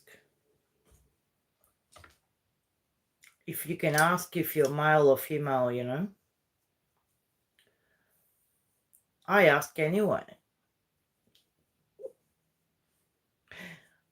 The world's changed out there since I had been in my room or in a hospital. I'm still me.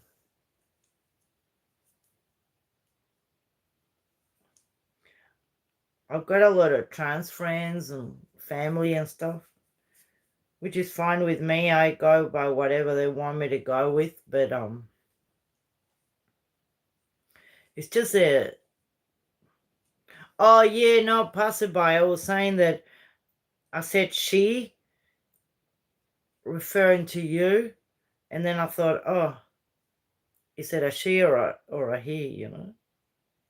Doesn't matter. People are people. I'm making a mess of my first knitting here.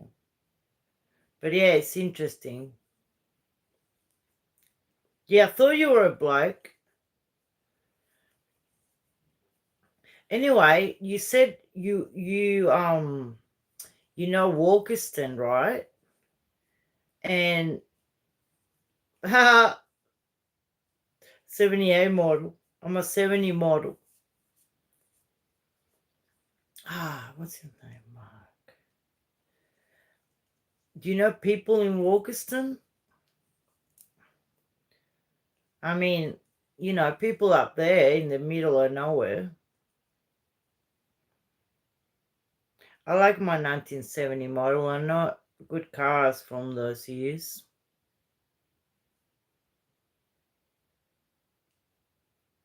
Oh, same to you, sweetheart.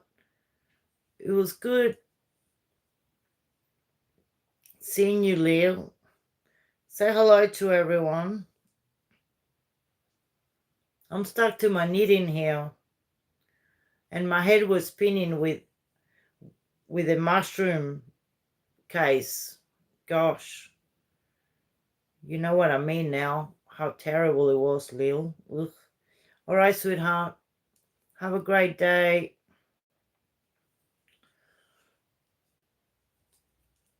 Passerby. Oh, you don't know many, if any. No, that's all right.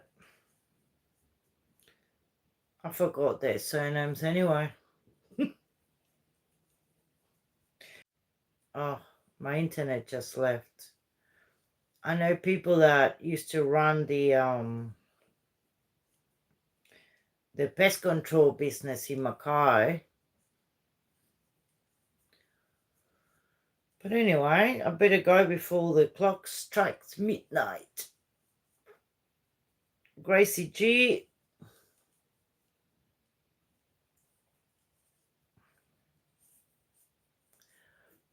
You know what I love? Townsville. I want to go to Townsville to the aquarium again. What a beautiful place. Have a good day, everyone. Everyone's starting their day. Some went to work. I'm still recovering. I was angry today because, you know, how can it be possible that I need to wear I'm wearing, passerby. I'm wearing my little poncho that I knitted. It got freezing here tonight. After a conversation cut off, the sky went black and the rain came. It was crazy.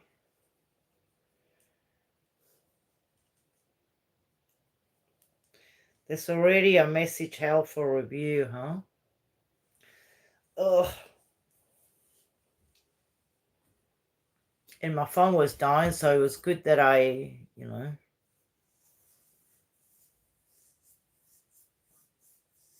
So weird.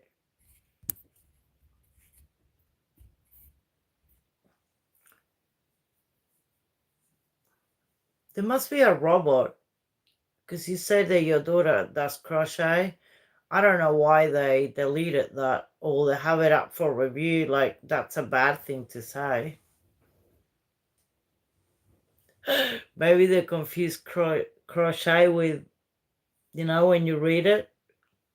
Yeah.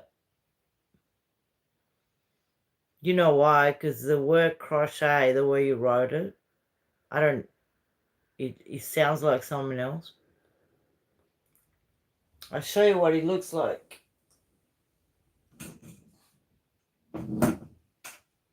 One of these.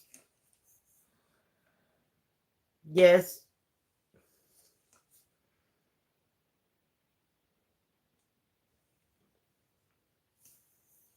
Because I was telling the doctor that I use 2 crutches sometimes to walk, but sometimes I use 1 crutch. And that's funny. All my friends laugh. Becomes an old joke,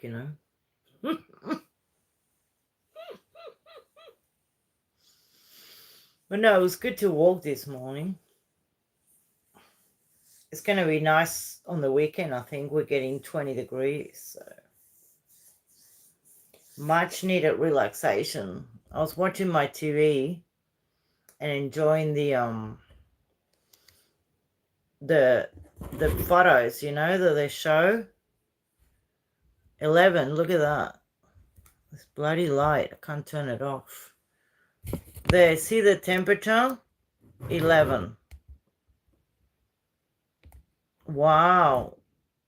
You think 20 is chilly? 11. And we had 21. That's crazy. That's Colorbond. Look at that. There's always Colorbond, eh? Well, I got a shed that I bought. It's actually on my playlist, passerby, if you want to have a look. On my off-grid, I bought a shed. It's a Colorbond shed like that. And I did a kitchen, new flooring. Yeah, I started, well, I got the fireplace there, but also I got batteries running lights. Like car batteries, you just put the, with your red and your black terminals, you use speaker cables, red and black, and then you put a LED light. And yeah, you can have 2 lights per battery. So I go to the hardware store and get cable and have plenty of them. But it's been abandoned because I'm here. And it's for sale at the moment. Because, what's the point of having a property if you can't be there? It's not like I can have someone looking after it, I've got good people in my life and an amazing friend, went and did the mowing and checked it for me, and they're all hard workers, It's hard to get the time off sometimes, but it's good help. I just sometimes neat and watch the photographs. Google must buy the photographs, I think. Because it says the name of the person that took the photo. Like, I thought maybe my photos will get bought and played somebody's television. I don't think Google will be stealing photographs.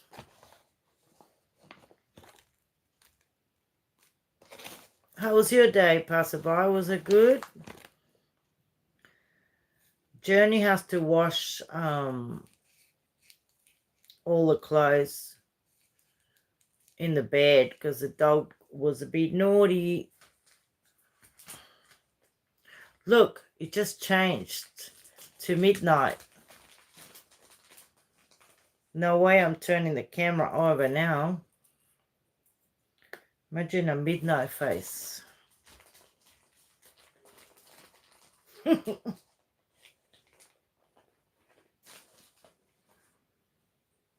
I normally meditate before bed, try and relax.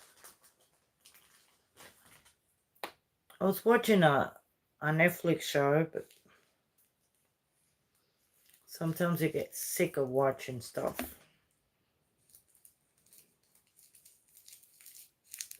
I finished Wednesday. That was good. The Addams Family. Loved it.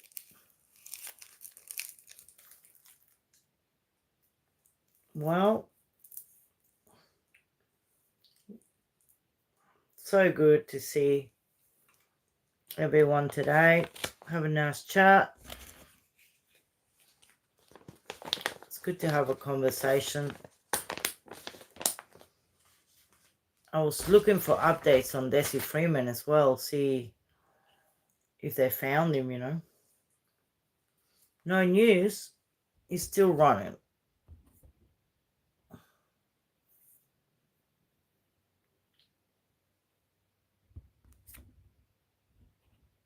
That's gorgeous, some of the photos.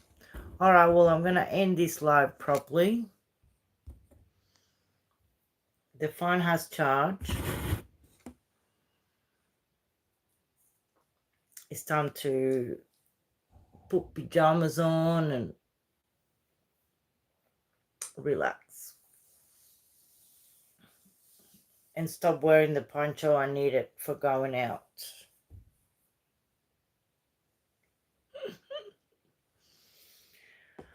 All right, Journey, or I think the chat is frozen, so whoever's there, thank you for coming. And we meet some of our friends, Jamaica Allen and Leo, and some people are busy.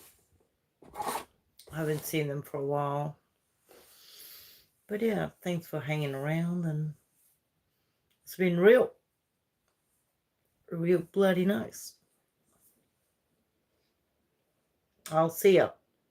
I can't read the chat because I think it's frozen, so this time I want to say hello properly. And goodbye. Love you all. Bye.